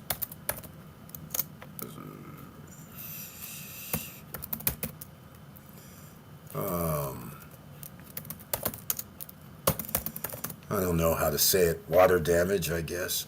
Let me see when this was. It was a while ago, but still, that's funny as hell, man. When you do that. And Florida protected with. Oh, they put in a. Wow.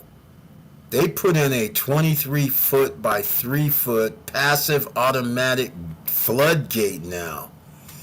Interesting.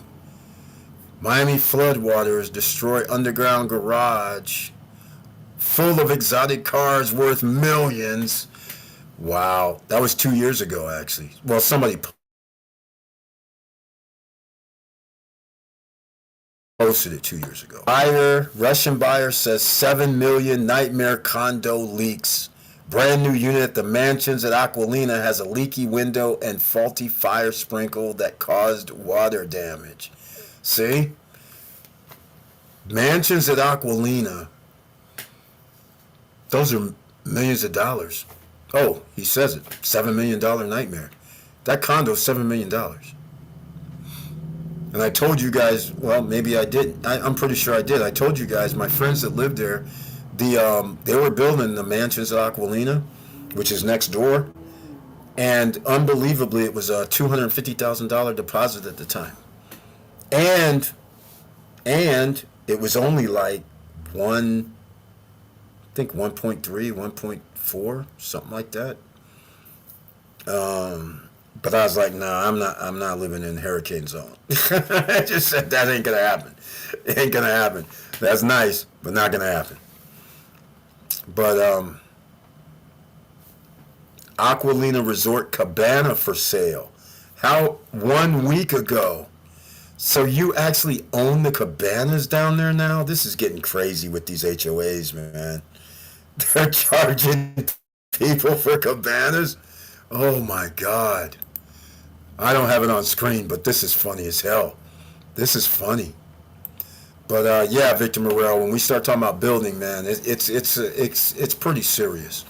Especially when you just don't have flat land that you can just generally just run it relatively flat. It gets kind of crazy. Okay, all right, let's see what else can we get into tonight. You guys let me know what you want to talk about, because we can only keep talking about yield max ETFs. We let everybody know that. We talked about Bitcoin and Ethereum. That's what you should be holding. Everybody should know about that. I found something in one of my crypto accounts where I had Maker. I couldn't believe it. I was like, MAKER, I have a little maker. What's this? Where'd this money come from? I was like, holy smokes, right on. So that's interesting. Just a little bit of kibbles and bits, but hey, it was dust, and that dust turned into uh, more than $100. I was shocked. I was like, what's this in my account? I have no money in my MetaMask. And I was like, where'd this money come from? And I was like, oh, Maker, Divine Transit. I see you on Instagram. Welcome to the Friday night live stream. Thank you so much for being here. Everybody else, thank you for watching. I appreciate it no matter where you are, on Twitch, on YouTube, wherever you are. Thank you so much. And we got Telegram up eventually. Yes, stop struggling now at Telegram. We're there as well. That's pretty awesome. This is great. This is awesome. We're on several medias, and we're on iHeart, iTunes, and all that. Now, is there anything else you guys want to talk about this evening? Because again, it's normally story night. I'm trying to think of story nights because I was showing some other things.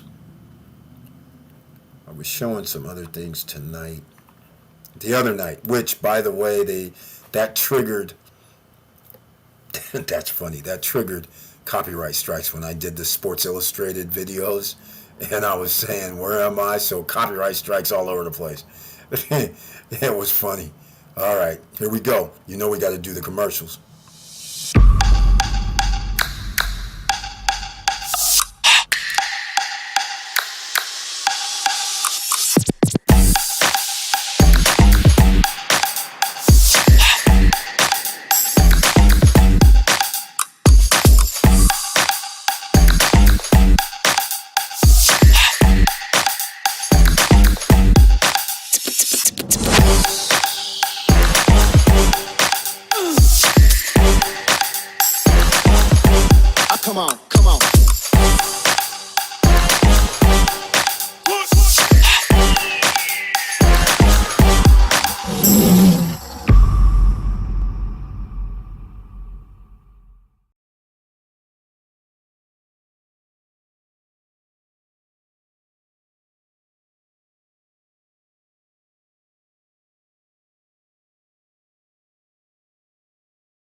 I'm on mute. Thank you. I forgot. Sorry. Thank you so much. So I'm sitting here talking about some things about Greg Raymer and them guys trying to get here. Let's go. Let's see. It's probably easier to dynamite the mountain. That's for sure. Thank you for letting me know about I was on mute. I blew it again. You're still a broker for Vistacana, right? That is correct. Weren't you a broker for a place in Michi's also? It's it's with Seven Palms.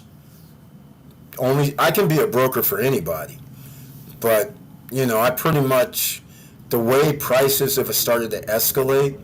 When you start talking about, first of all, when you start saying condos, and people start talking about 230,000 and 210,000, 250,000 and up for a one-bedroom condo, and then there's talking about 295, 300, 350 for two bedrooms, and they're 1,000 square feet, 1,200 square feet. That's fine, but if you start doing that, then you might as well just go to Florida and buy a condo. Or I mean, you can buy a condo in all kind of states in America for 200 and some thousand, and not even have to deal with any pre-construction or do anything. So it doesn't make that much sense from the standpoint, because you're going to be in the same touristy type zones. So I'll give you an example. If I decided to spend $250,000 on a two-bedroom, you can go to Southwest Florida and buy a condo on a golf course, 250, 15 minutes from the beach or less.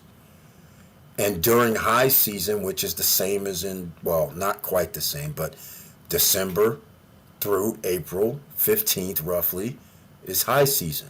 So you'll have a high rental rate during that time. The problem is, since it's not Orlando, you're not going to have that much high occupancy during the rest of the year. But you're going to be working on the similar type of cycle with the DR. But the DR has up and coming tourist numbers. So that actually offsets. That'll get you an extended amount of, instead of only 4 or 5 months, you're going to have 7 months, because the summer in the DR broke records this year. Over by airlines, JetBlue Vacations, number one tourist destination for their summer vacations on JetBlue was Dominican Republic. So you got the summer months extended. So that's the little differences. But at the same time, how much more difference is it, is the question. I mean, you can go to any of the southern states, get something for 250, 200,000, the same type of price ranges. And in fact, there can be an argument to be said that I can go to Orlando and find myself a 1 or 2 bedroom unit for 250. Now, when we get into these villas are now costing 300 grand, 350, 400. I mean, you can buy homes in damn near 70% of the 30 to 35 states. You can get yourself a 3-bedroom, 1,500, 2,000 square foot place for under 450 grand. That's where the problem starts coming in now. And so when you have the cost of living increases going up on an island, there comes a point of no return. You cannot buy $500,000 villas trying to make money. That's just not a thing. I mean, even if you say I'm going to get something in Conarock, the price of the property itself will probably go up over the years. But as far as making money off of it, unlikely. You'll make money, but you'll be running at a deficit more than likely. You're not gonna care about 2 or 3 or 4%, right? Or less. It could be 0 in rentals, right? That's the problem that comes up, because you have to start being able to rent things for $600 per night at that point. And the homes aren't going to be that grand anymore for 500 grand. Just like in Punta Cana Village. They're not that, they're selling homes in there $700,000, $800,000, $1 million. So people are going to live there probably. They're not going to, and if they rent them, yeah, okay, maybe they're going to try and rent them for 2,500, $3,000, 3,500, $4,000 a month. But is that going to be sustainable in that economy? Okay, fine. We'll find a few thousand people that want to stay on the island and spend $3 or $4 grand per month. But that's not the norm. That's not the norm. So you're going to run into a problem. Thank you for letting me know about this. Yeah, I had it on for a few minutes. Yep. Thanks, man. And yeah, I appreciate it. The commercial took down your sound. Uh-oh. Yeah, no surprise. You're on mute. Thank you, Tamara, Larry, another investors in the house. Welcome to the Assassination Friday night live stream, financial tsunami lifestyle. And we're trying to make sure nobody has that tsunami of failure during a recession or during something, the economy that pops off. And by the way, I'm glad you're here because, wait, did you send me back a message? You might have. Ah, good. Right on. I'm glad to hear this. Paperwork signed. All right. Excelente. Excelente. Thank you for letting me know. All right. Yes, I am a broker, Victor Morero, for the Mishis. I'm a broker. Under Seven Palms has something at Mishis. But I can be a broker anytime for anybody. It's just that Mishis, there's not too many projects coming out there right now. You have to understand, Mishis is not what people think it is. And some people are going to take this wrong. It's not what you're thinking. No, it is beautiful beaches. It is awesome. There's no infrastructure. It's farmland, literally. Literally. So there's no electrical lines. There's no sewer lines. There's nothing down there by the beach. Horseback riding, literally right now. Horseback riding, buggy riding, but there's no stores, shops, restaurants. In downtown Miches, yes. But where these 200, 300, 500 million dollar hotels are going to be built, there's nothing there. So Seven Palms had a project called Sealand near Miches, which was going to be pretty cool, but they don't really promote it. So, I mean, it's going to come out like 4 years probably from now. But, you know, there's hardly anybody that has a great resort where the hotels are, because the hotels are buying up all the land because they can get it for like $75 to $100 per square meter right now. So, but nonetheless, Brian P., thank you so much. Yeah, it just doesn't scroll down for me. I wish there was a scroll button so I can get those warnings when I don't have the mic on. But nonetheless, so Mishis, yes, I can be a broker for a lot of people. In fact, a guy called me today, and I have a 1 p.m. appointment with him in Santiago.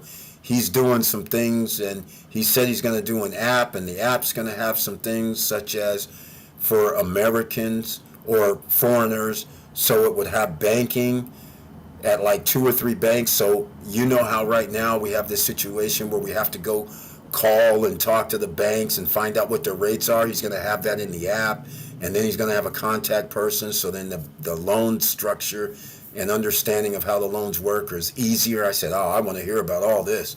So I got an appointment or a Zoom call tomorrow at 1 because they're in the DR right now. And they are going to building a project as well. And it all came about because somebody else told them to check out this group, our SSN Nation and Lifestyle group and things like that. So I was like, I'll listen. I'll see what you got to say. No problem. Yeah, I'm a broker on the island, but it's like, where do you want people, or what do people want? Because if you're trying to invest, you're running out of time and you're running out of the appropriate cost. So it all depends on what you're trying to do. So I'll put it to you another way. There's a guy, selling his one bedroom condo at Kana Rock. I just don't know which building it's in, but it's $199 fully furnished, right? Had it on the market for like 5-6 months. Nobody's going to take it because even though they're selling a one bedroom at Naval for $230,000 at Poseidonia, but see, Poseidonia is a condo hotel. So now the $199 is not. So you're thinking, why wouldn't a person buy the one for $199? Well, there's a reason. Because the rental numbers don't make sense. You can't charge $200 per night for a one bedroom in Conner Rock yet. That's not going to happen for probably when Moon Palace gets built and starts having people coming there. So you're talking about another 1.5 2 years probably before you'll be able to even get close to that. Because right now, 2 bedrooms are less than that to rent per night. So there's no way you're not going to get your 0.1% charge at 60 or 70% occupancy, and you're not going to get 60 or 70% occupancy. So most people are looking for this as an investment, not to live there. Because again, if you plan on living in the DR, then you have to look at, or live anywhere, you have to look at where you parking your bicycles, where you parking your car, where you putting your luggage, well, let's say you live there, so you're still going to have luggage, but where are you going to do you have a closet that you can put 2 weeks worth of clothes in? I mean, these are the type of things that come up. If you're doing short-term rentals, then you don't care about how big the closets are. You don't really care how big the living room and dining room is, because you know it's just temporary. But if you're going to live there, you need to make sure, how big is that pantry when I got to go to the grocery store and bring some food back? Where am I going to get the water from and replace it? Because you can't drink the tap water. See, all these things start coming into your head, like what happens when I run out of water? Drinking water. That means where's the store at? Or am I going to have a 5-gallon, 6-gallon bottle delivered to me? And again, what am I going to do with that? Am I going to lift up this 40, 50-pound bottle every week? I mean, these are the type of things that people don't realize when you live there. You have to. So if you're doing short-term rentals, no problem. Nobody's staying a long time. But if you're living there or plan on doing long-term rentals, okay, that's fine. People know what they're getting into. But for you personally, residency-wise, you got to make sure that you understand the confines of these condos that are being built for 53 square meters, 550 square feet. Those are nice sizes by American standards. Those are one-bedroom norms. But remember, they don't put in the same closet space. Because there's one thing in the DR, they count all the square footage in the place. Right? So when you say 560 square feet, that's not the same as 560 square feet in America. 560 square feet, one bedroom, you're usually going to have a one bedroom, 2 bath. Easily. With closet space because you live there. These guys count everything in there as the square footage. They just don't do livable space. They count everything. And sometimes they count the terrace or the balcony space as actual square footage, which is wild. So that is one of the things. So you get there and find out the closet spaces don't exist. So that's the little differences. All right, let's go. Let's see what else we got going on. It's Friday night, just got paid. 12 days of Christmas, start singing in your head. You're going to be out here. and we'll see what happens. Oh wow, somebody sent me a message about Los Corrales. They're saying some guy just said that he thought there was infrastructure being done in Los Corrales. That's crazy. All right, here we go. Eldom Me Blade, welcome to the SSN Nation Friday. Hey Eric, hope all is well. How long Vistancia Caribe residents would be done by, since they haven't start construction? You know what? We can't hear you. Unmute the mic. Thanks, man. Okay, here's the situation. I had the guy on, Ralph, and he came with some receipts that was showing that they can do something. Okay, fine. Well, my whole thing was, when we were talking, because in my brain, it was like, there's no, somebody sent me pictures 3 weeks ago. There's no building or nothing going on, right? So I didn't realize that the place was going to be built, oh my God, in 2025 December. That's why people were sending me messages, over the last 2 months saying, hey, do you know about Vistancia? What's happening? And why the people sending me, a person sent me a picture of the nothing happening there, because they actually went to Vistancia, and I guess they bought at Vistancia, and then the gate was closed and no sign saying Vistancia, so they started hit me up. And I said, I don't know. So now I thought, because there was nothing happening, I just assumed it was 2026. I didn't even think next year, a year from now.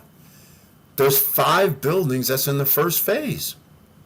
So that's what I sent him a message today, or yesterday, I guess it was, when I was like, hey man, I just looked at the price list. That says December 2025. A $63,000 condo costs people $2,300 per month right now in order to meet that 40% over the next 11 months, because actually it's 11 months. You can't even do 12 months at this point.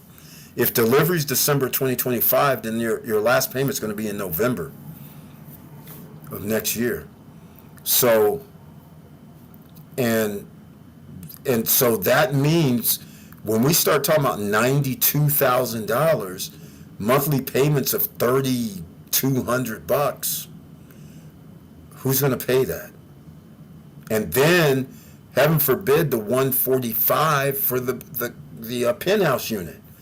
You're going to be at $5,300 per month.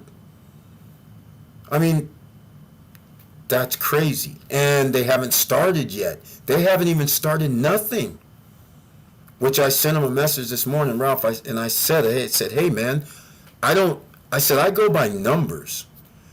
And so again, you guys know how I talk about numbers. I start breaking it down. I said I'll tell you guys again, I know you guys have heard this before, but I go 52 weeks a year. You divide that by 7, right? So that's 7 weeks, right? 7 times 7 is 49. 7 weeks, 3 days. So 7 weeks means a month and 3 weeks are gone, because there's 52 Sundays a year. You can't work on Sundays in the DR. Now you take another, cut it in half, because Saturdays they can work half a day. So you cut that in half, and now instead of 52 you have 26, so now you have 3 weeks and some days left over. So now you're already at 10 weeks. That's 2.5 months, and then there's like 15 days of holidays during the year, which you're not going to work. So you're at 3 months. So you literally have 12, 11, 10. You literally have 9 months or less to produce. This is what the problem is with all these developers. You have 9 months, less than 9 months. What happens when it rains? What happens if there's a storm?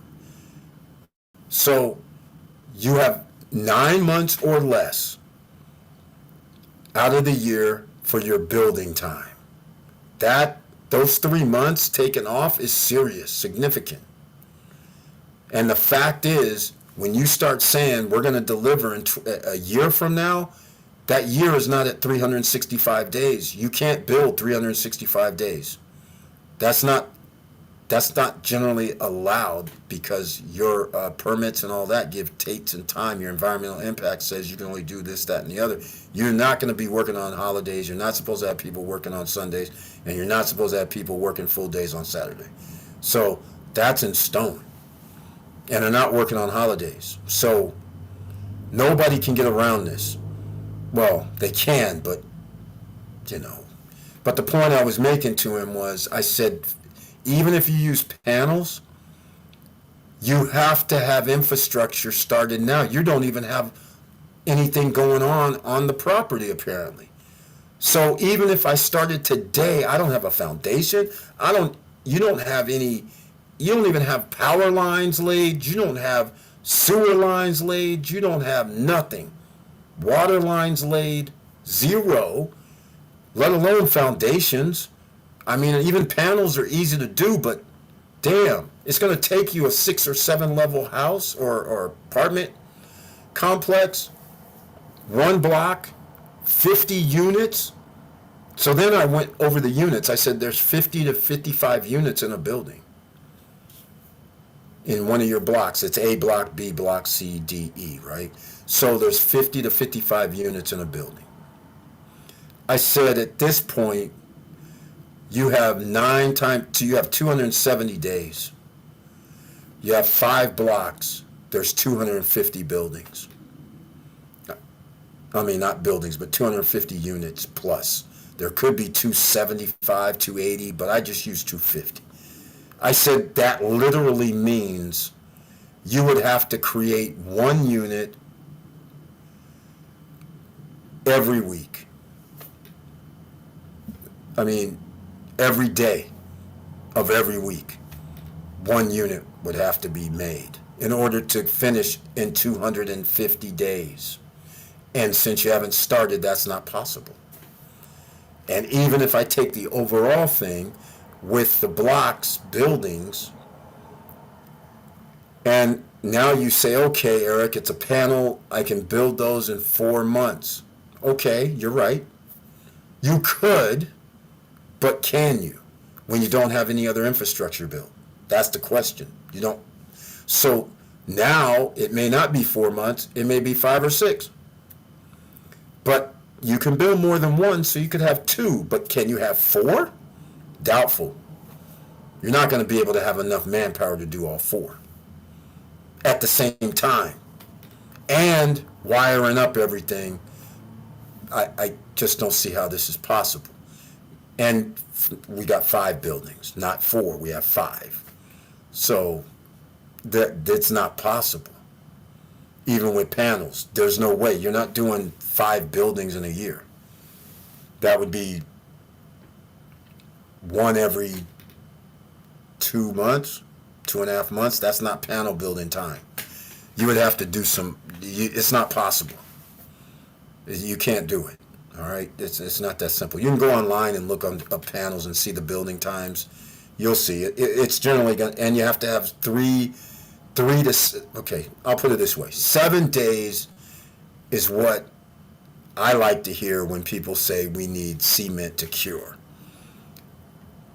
There's other people that would say we can do this with 3 days. That's another factor. When you have to have curing for your cement and it's 3, 4, 5, just say 3 days to 7 days. So therefore you can't do anything for that section for 3 days. Okay, we'll move to another section over the next 3 days. That's great. But you always have 3 days, which, well, again, I don't feel comfortable with 3 days. Let's just put it that way. But there's just no way. There's just no way. So anyhow, Eldon Blade, I don't know how to pronounce the name, but Eldo, my blade. I don't know what to tell you, man, because I didn't get any response from him, but you guys called him, I guess. People called him out. That's why he came on the live stream. He said, hey, man, people are calling me up saying, why don't you call Eric? And he called, and to his credit, we discussed the building, the project, but we didn't get into the details because, again, I'm thinking it's 2 years, like a year and a half to 2 years from now is when they're building, and I know they're doing panels. So if we're talking about November August of 2026, then yeah, they had plenty of time. But when we're talking about next year, December, now they're just like, that's like everybody else. It's probably going to be late, especially since they haven't started everything. And I don't think they have permits for the building of anything other than certain sections of it. It's not for the whole project. So they still have some work to do just to get paperwork right so that they can actually do something. And the fact that they're not even building what they're permitted for yet already means they're behind, because the first thing they're permitted for was the gates, the security gates, and the housing of the security gates, 85 square meters. And they're not even building that. So the fact that they are not building that takes time. They're going to have 11 pools. Are they going to build 1 or 2 pools or 3 pools in the first phase, or what? Which, I mean, these pools are, I'm sure, not going to be that big. So yeah, you can build pools in a month or 2, 3 months, but that, as long as you have enough crew for it, you can keep rolling. But thinking that they're going to be building 5 blocks of 50 to 55 unit building every 3 months or every 2 months, that's not happening. It's mathematics. You can't get around mathematics. Like I said, I used to tell my teachers, you can tell me when I wrote a report or whatever I had to write up, you can give me your subjective BS why I got a C plus or a B minus or a B plus. You can tell me whatever you want. I mean, because it's just subjective. You say I didn't do that, I disagree. And I told you guys before that you can be subjective all you want, but with math, that doesn't, you can't, that's why I gravitated toward mathematics, because I was like, you can't lie. You can't lie. And it's almost like when you do computer programming. You can say, if this and that do that, then this, then all that, by the computer programming. But here's the quick thing. If one of those are off, you can't get to the end result. So I can't lie. I can't just sit there and go, oh yeah, that's going to be the end result. Well, let's see if it's the end result, right? So you do the computer program, and all of a sudden, error. Okay, it ain't going to work like we said. It's simple. You can't go, oh, you got to believe in it. You know it's going to be fine. You know we can do it in 2-3 months and all that. No, there's none of that. So that's why I gravitated toward those studies where there was none of this ambiguity like they have now, like these developers going, we're going to build on this time frame, and you're like, you're not. And so they're pretty much just in the same boat as everybody else at that Veron on that plateau. Crews on land, again, I'm only going to give them credit for doing something that I don't like, but they get credit for at least telling people, hey, who's ever in the who's in the first phase for building 3 and 4, we're not including building 3 and 4 anymore. First phase is only buildings 1 and 2. So they just chopped off 2 buildings. So that gives them less, that now makes it possible where they can build 2 buildings, because it's going to take them 4 to 6 months to do their 2 buildings, which takes them out to almost May or June of next year. And then to finish it up, they'll have infrastructure to build out to them and whatever other infrastructure, but they can at least, they'll be like, okay, we delivered our 2 buildings plus whatever. So they'll be kind of on time. But the 4 buildings in less than a year would have been a challenge. So it is what it is. So they just finagled the numbers. That's all they did. So we'll see what happens. But again, numbers don't lie. Math doesn't lie. And I guess we'll find out. But yeah, Vistancia, Larimar, 7 Palms. 7 Palms is interesting. You know why it's interesting? Because they have 7 Palms Adventure, 7 Palms Luxury. They broke ground. They're busting rocks. But you know when their delivery is? 18, 19 months from now. That's a long time. And then their first phase is 18, 19 months now. Then they got 3 more or 4 more months after that for their second phase in the building. So they almost have 2 years to build their first and second phase. And like I tell everybody, every contract has 180 days on it. So even if Vistancia says, okay, delivery's December 2025, but we have up until June of 2026.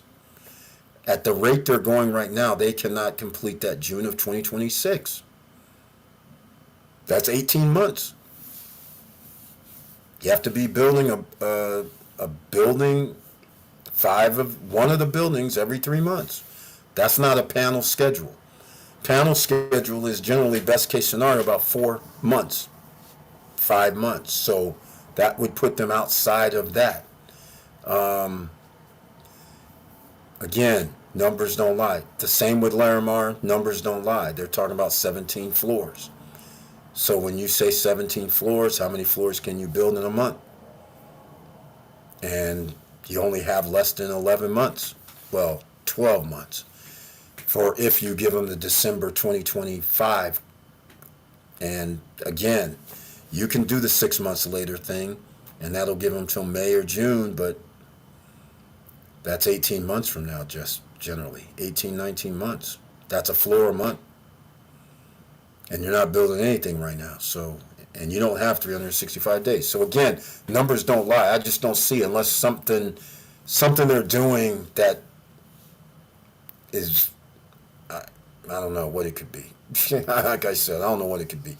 I wouldn't be wanting to stay there if it's one of these little Chinese quickie things, using some other new technique that we don't know about, because that would be scary, quite frankly. So there we go.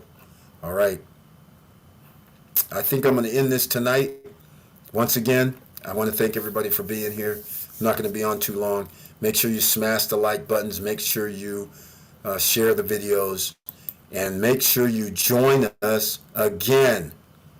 All right? Make sure you join us again. Sean Lamar, I see you. Thank you so much for joining us on Instagram. Everybody, if you're not on Instagram, please make sure you go to Instagram, hit that follow button. I'd be greatly appreciated. All right? Because we are now at an all-time record high, 934 followers. Man, we went from 918, 19, 921, which was the old record, and just 13 more after all these months, even though about 25 to 30 more people signed up. But we're inching our way up to 1,000 followers on Instagram, slowly but surely. So go sure, everybody out there, make sure you hit that follow button at Instagram. And no matter where you're watching from, please do that. Divine Transit. What's the best email? support@stopstrugglingnow.com. Divine Transit. support@stopstrugglingnow.com. Hit me up there. I appreciate it. If that's what you mean, what's the best email? That's the best email. support@stopstrugglingnow.com. I'd appreciate it. And anybody that wants to share any other news with me, that would be appreciated, because I positive post-retirement travel. I see you on there. Victor Marrero has now joined the Instagram group. I'm sending out videos for you, bro. Love what you do. Thank you so much, Divine Transit. Thank you, man. That's what I like right here. You guys got to share the love. You know why? Because a lot of these people who are developing and building and realtors and all that, all they want to do is just sell people. Nobody wants to say this is not a good thing. Following you on Instagram also. Thank you so much, man. Victor Morel, post-retirement travel. Are you going to stick with the post-retirement travel name? Let me know. But this is what I love, because, again, the only reason I even knew what was going on with Vistancia was because 3 weeks ago when somebody hit me up, they said, I was just there, and shot me the pictures where nothing was there. It's just a field with the road. And I'm like, wait a minute. I thought these guys were doing something. And there's nothing being done. The gate is closed. There's no tractors. There's no bulldozers. There's nothing on this land. Now I know why, but because now I know why, that means there's nothing happening. And nothing's happening tomorrow either. I'm just saying, nothing's happening Monday either. So time is going to go by and it's Christmas. So during Christmas holidays in the DR, it seems like everybody, takes things off on Fridays and Saturdays and leaves early, and all kind of crazy stuff happens in the next 2 weeks. And so 3 weeks, quite frankly, because of New Year's. And so, it's kind of weird. So sending over the videos do help, because this gives me an idea. And also, this is why I'm very selective on who I'm going to work with now, because I understand 99% of these people are late. So Seven Palms I like, because they're within their 6 months margins on their delivery dates. So I feel comfortable. They're inside Vistacana. The units now, the 99,000 unit has been sold. Now the cheapest one bedroom is at Elite for 105,000. All right, that's the cheapest one bedroom. Otherwise, you have to go to Adventure or Luxury for 140, 135. Those are the cheapest ones now. Okay, so just letting you guys know, Seven Palms Adventure and Luxury are across the street from the second man-made beach, man-made lake. The Elite is next to, come to find out, something called Waterfalls. And, I got to post a video. Okay, I'm not going to post it tonight. Tomorrow I'm posting a video where Yakiris and Nicole drove through Vistacana, and I told these guys, man, you guys left out some markers. You got to show the beach, the man-made beach as you drive by. You got to show the golf course when you drive by. This thing is literally just as I suspected. You could walk to the golf course in about, it looks like 3 to 4 minutes, or you can walk to the sports complex. It looks like also 3 to 4 minutes, and the second man-made beach looks like it's 4 to 5 minutes away. It looks like it's in a perfect location, but I really can't tell, because I told him, I said, but you didn't drive to the second man-made beach where the other places are, the Seven Palms Adventure and Luxury are. Once you figure that out, if this is where I think it is, then that means you're within a 5-minute walk to all the attractions that a lot of people would like. The sports complex, the second man-made beach, and if you play golf. That means you have a great marketing aspect when you're having people stay at your property. If you can say, you can be here in 3 to 5 minutes. That's all people want to hear, 3 to 5 minutes. As soon as you say 3 to 5 minutes, that means cool. So the only other question is, where is Pueblito Carabino from Seven Palms Elite? Because they are supposed to have commercial zone. And that would be awesome if that actually happens. So then, if that's close by, you have a trifecta for everybody in that area. And a place called Waterfall is supposedly next door. So, Divine Transit, I appreciate any videos. This helps me keep these guys honest, and whatever that means. But you notice that there is a downturn on how many people are promoting on YouTube about projects, because a lot of projects are coming up and they are not in ideal locations. Like, there's one that came up $84,000 for 1 and 2 bedroom condos. Come to find out, it's like outside of town and off of the freeway with nothing there. So it's like, of course that's going to be cheap. That's crazy. So you want to be in an environment like a Punta Cana Village. That's already off the charts. Vistacana, Atlantida, Larimar, Larimar is going to be built. Cruise on Land. You want to be, even Vistancia, if that's built, they have amenities there that you don't have to leave. And if you do want to leave, that's because you say, hey, you know what, I want to go here to this. But you have nothing that you want to leave for. And generally it's people who's going to be on vacation if you're doing short-term rentals. That's all you care about. You want to market to them. You want to be able to say, I have these things. This is why you should stay here and pay this price. It's a lot easier when you have amenities versus none other than a pool. And all they do is you just go, I have a pool and my price is generally going to be cheaper. Right? Your upside is when you have more amenities and more things. And the other guys, if they got their act together, with me, that would be Oasis Lake is like the biggest, awesome project possibly could come down. Also, not because of the units themselves. They're only studio units, and then one's a loft unit that can sleep 4 with 2 bathrooms. But it's because of their water park and because of their Malia affiliation. For the owners that's renting, that's awesome for them. They're going to have high occupancy rate. It's like Victor Marrero at Margaritaville, because they have a vacation club there at Margaritaville too. Same similar type of setups where you're going to have enough people always coming to rent. And it's not based on Booking.com or Expedia or Priceline.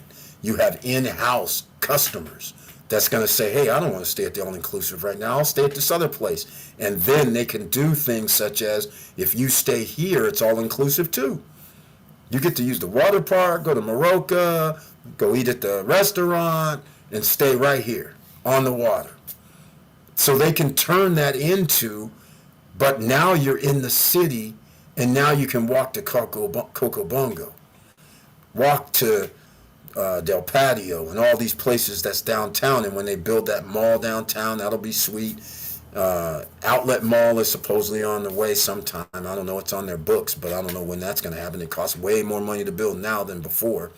But if they build everything that they're supposed to build downtown, that is going to make them very special, because they're offering memberships. And memberships can be bought by other people. Owners benefit from this greatly, because now your HOAs are like nil, because the corporation, Vivantia, Oasis, is going to sell silver packages to the owners that get 50% off. Then they're going to sell other packages to everybody else, like who's ever staying downtown at Casa, at Aldea Park, at City Place. All these people are going to, because they're going to say, hey, wait a minute, there's a water park over here. Why aren't we going over here? Oh, you're going to spend $129 per person? $99 per person? Really? Okay, have 2 or 3 people with you and go over there. You $300 gone. Fine. Okay. Are you going to go again tomorrow? You're going to spend $200 or $300 tomorrow?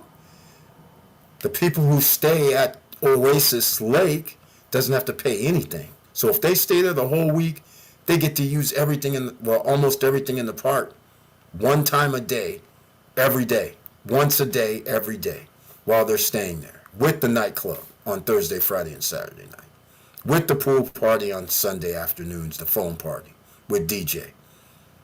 Could you imagine? That's why it's special. The problem is the pricing is at $250,000 for a studio. The one you want, that's upstairs, that can sleep 4 with 2 bathrooms. That's on the 3rd floor. That's the one you want. Can you get $250 per night is the question. I think you can. Because the water park for 2 people costs $200 to $300 per night.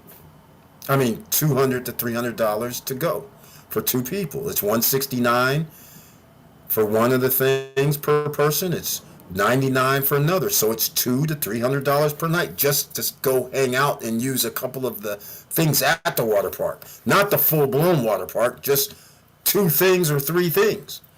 So imagine if you can go and you tell people, oh man, it's only going to cost you $300 per night.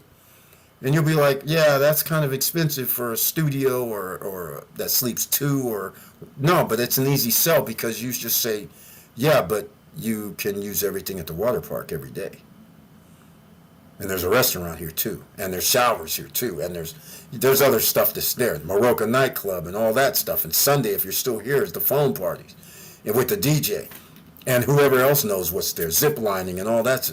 There's a lot of things that the value is the same as, again, I always use Victor Marrero because everybody knows he owns at Margaritaville. It's the same reason why Margaritaville can get $400, $500, $600 per night during the course of the year, because they have all these amenities that people have to pay for out of their pocket when they have a family of 2, family of 3, family of 4, and you got to spend like $99 per person for adults and $50 per person for the kids. Next thing you know, that was $300 just for one day, not for every day. As now you're like, well, that was one day, that was fun, but we can't go back because that's 350 plus whatever you ate. But now if you stay on a site like the Margaritaville, you go use all the amenities, you're either eating with the pack or you're going back to your place and fixing some food. So it makes it doesn't cost you that much. And that's what's going to come into play in the future. Cost is going to matter greatly. Defending me, excellent. Nice to see you at Instagram. Thank you so much. Make sure you hit the follow button out there. All right, let me know what you guys think. I'm going to drop a video tomorrow, like I said, based on the building requirements, just so you guys know. Because I want you guys who are out here being investors, don't want you to think that when you buy a home, that you forget. A lot of people forget age of home matters. And not understanding age of home, people start, you're going to get taken, not because you're taken by somebody. It's just that you yourself don't know. You bought a home 25 years old and don't realize that the foundation was actually built and started 27 years ago, for instance. You don't realize the length of term materials last and when they start breaking down. So you're thinking the house looks very nice, which it probably does. You're thinking everything looks great. The inspection guy came back, everything's fine, but there's a problem. Every material has a lifespan. And so there's pressure on the building. And if there's any fractures or anything that's breaking down in the building, that affects more than just that. And so that's what wood only lasts so long. Cement only lasts so long. Things start breaking down. And once you understand that, then when you go looking for homes and shopping for new homes, then you start asking the right questions. You start asking, hey, what's this roof made of? And then when they say, oh, well, we use these shingles, and you're like, asphalt? What type of shingles? No, we use wood shingles. You're like, yeah, but those only last like 20 years. No, give me some asphalt ones that can be like 35 to 50. Cement ones or something. Give me something. But again, it depends on where you live if you can do that, right? But the point I'm trying to make is you'll start thinking differently when you're out here investing, and when you're buying even your own homes, you'll think differently because you'll fall in love with the house, and the house is like 20 years old, 25 or 30 or 35 years old, and you don't realize you're going to have possibly a world of maintenance. So then you turn around to the owner and say, hey man, do you have an expense list on what you fixed up in this place?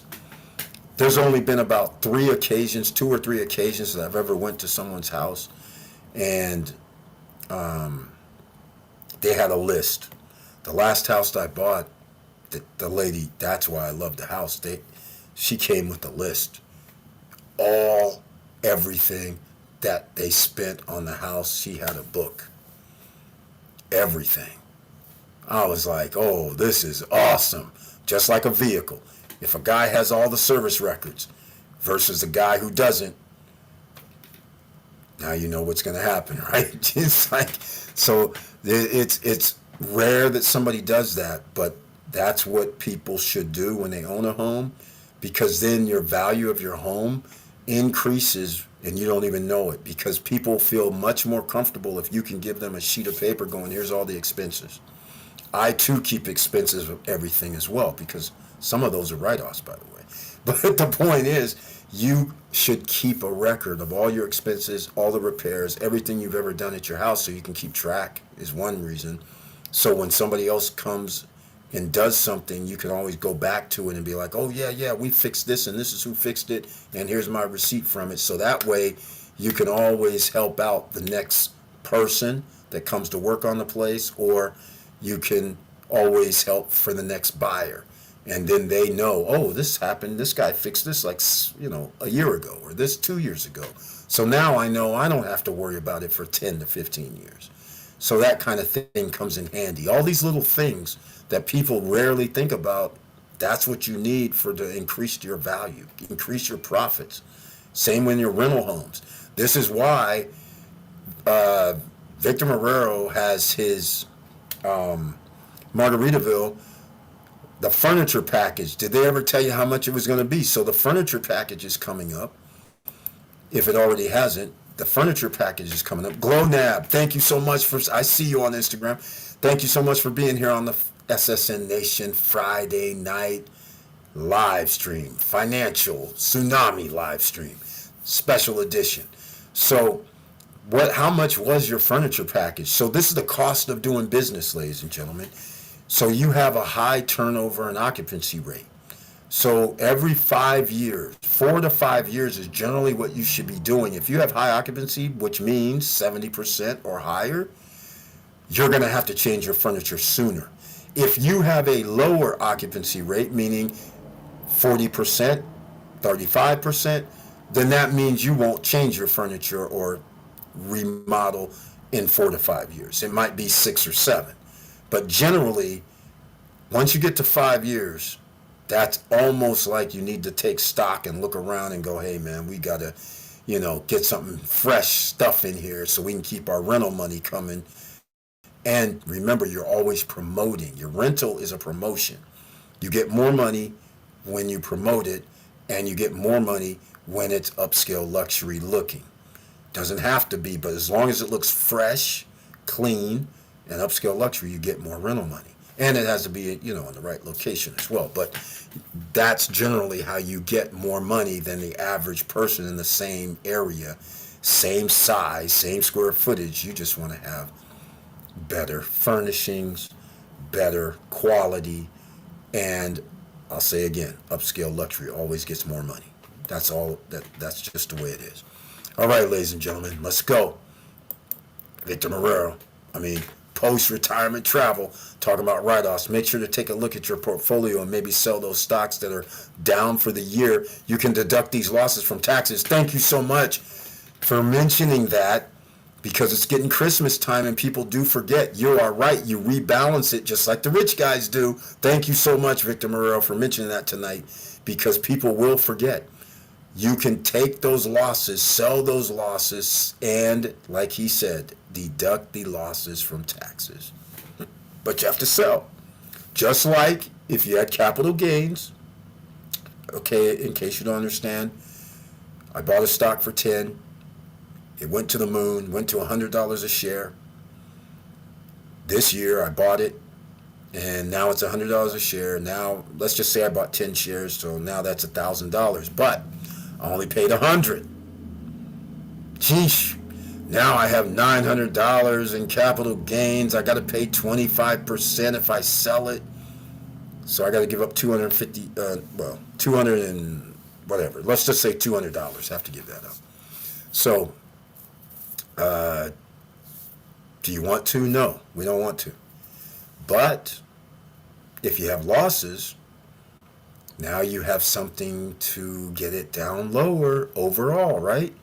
That's how you do it. That's how the big boys do it. That's why during the end of the year, the stock market starts acting kind of funky, because that's exactly what people are doing.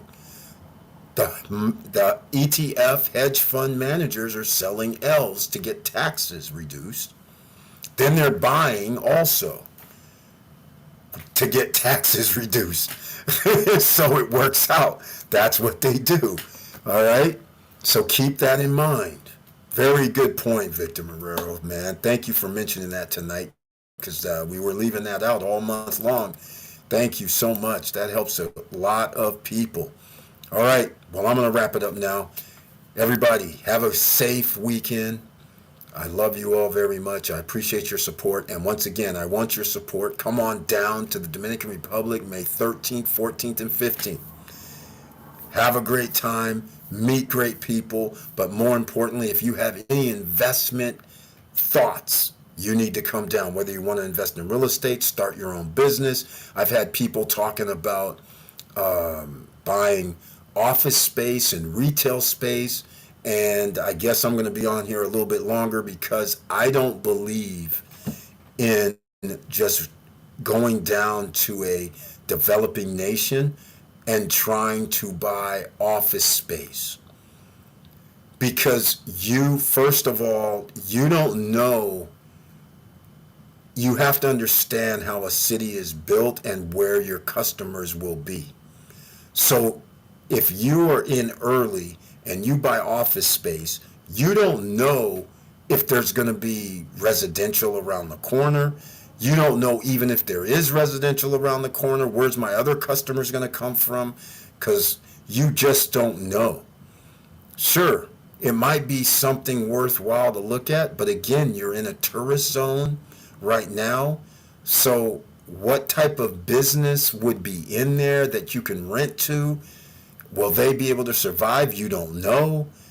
You have no way to quantify when there's a whole bunch of jungle out there, what's going to happen. I mean, literally, Punta Cana, for instance, and DR is literally a lot of jungle out there. So if you if you decide to buy in the office space, like Vista Cana has office spaces, Central Park downtown has office spaces. Both of those are, well, Punta Cana or Vista Cana is off the freeway, but it's not designed like a stop for people off the freeway.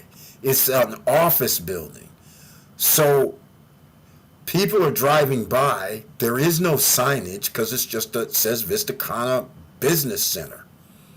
So you don't have the luxury of people just pulling up because they saw your sign on the street. So now you have to go, oh, well, everybody that's driving into Vista Cana, they might know I'm here because, you know, they seen a friend, or they might have stopped by at the bank, or they might have stopped by at the bakery, or they might have stopped by and saw there's a salon here. But after you see those retail locations, what about inside the building, the offices? You don't know who's inside the building.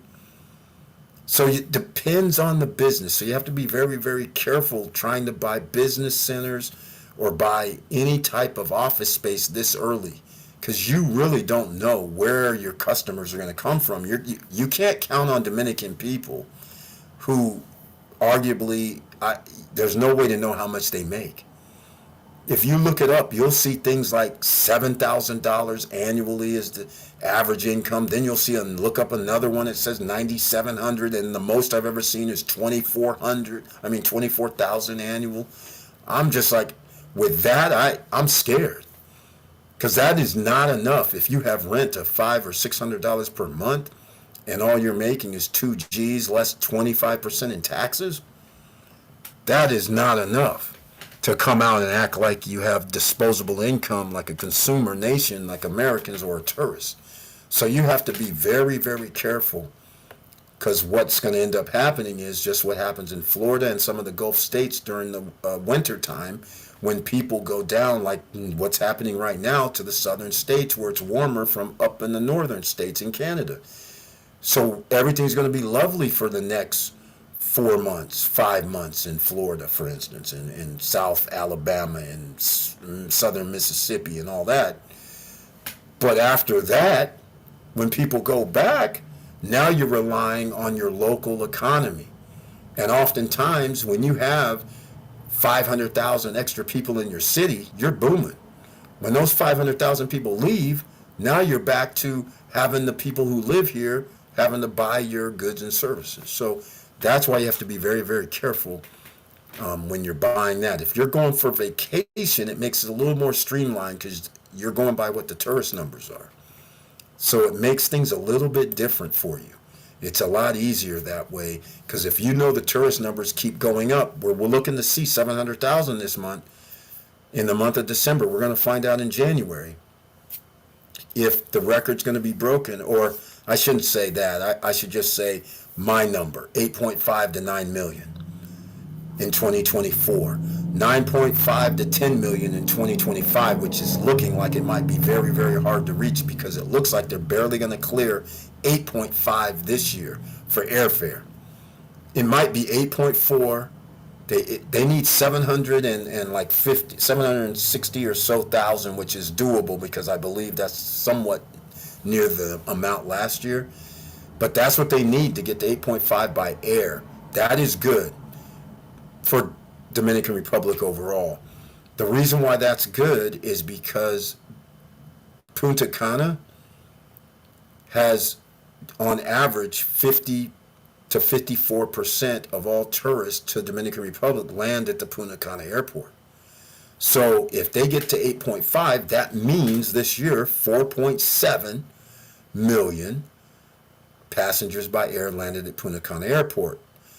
The key, though, for me is, like I've been saying before, is 9.5 by air. We need that number too. That means we're almost at 4.9. The idea is get 100,000 per week, which is 5.2. So in 2026, that's where we come in with the 10 to 11 million. And like I've told people before, we need 14. That's the number, 13.5 to 14 mil. Then we have on average more than 100,000 individuals landing at the airport, because then we got 7 million divided by 52 weeks. And there you go. Now we got 130, 140. Now you have the tourist numbers. And now you have an extended time where you have 7-8 months of prime time, so to speak. 2 months of lull time, October, rainy season, October, November. And then you can cross into somewhat of September, I guess. But the fact of the matter is, as soon as December 15th rolls around, traditionally, we're off to the races again. So you need that amount, but can we get to 14 million? That's the question. 9.5 to 10 million is a long way from 14. But can it be done? Yes. What would make it happen? Hey, Vistancia, Cruise on Land, Larimar, more stuff in Vista Cana, Atlantida, Poseidonia. This is what would happen, right? So anyhow, ladies and gentlemen, make sure you smash that like button. And again, I love you guys very much. I appreciate your support. No matter which platform you're on, make sure you download on podcasts. Make sure you download some of these episodes. That would be greatly appreciated. And no matter where you are, I appreciate everything and your support. And with all that said, just make sure you're safe out here, because you never know what somebody's going through any given day, any given time. But you have to keep your own level head, because this is the way of the world. You're going to have to be safe. And with all that said, keep your head up, keep moving, and I'm out.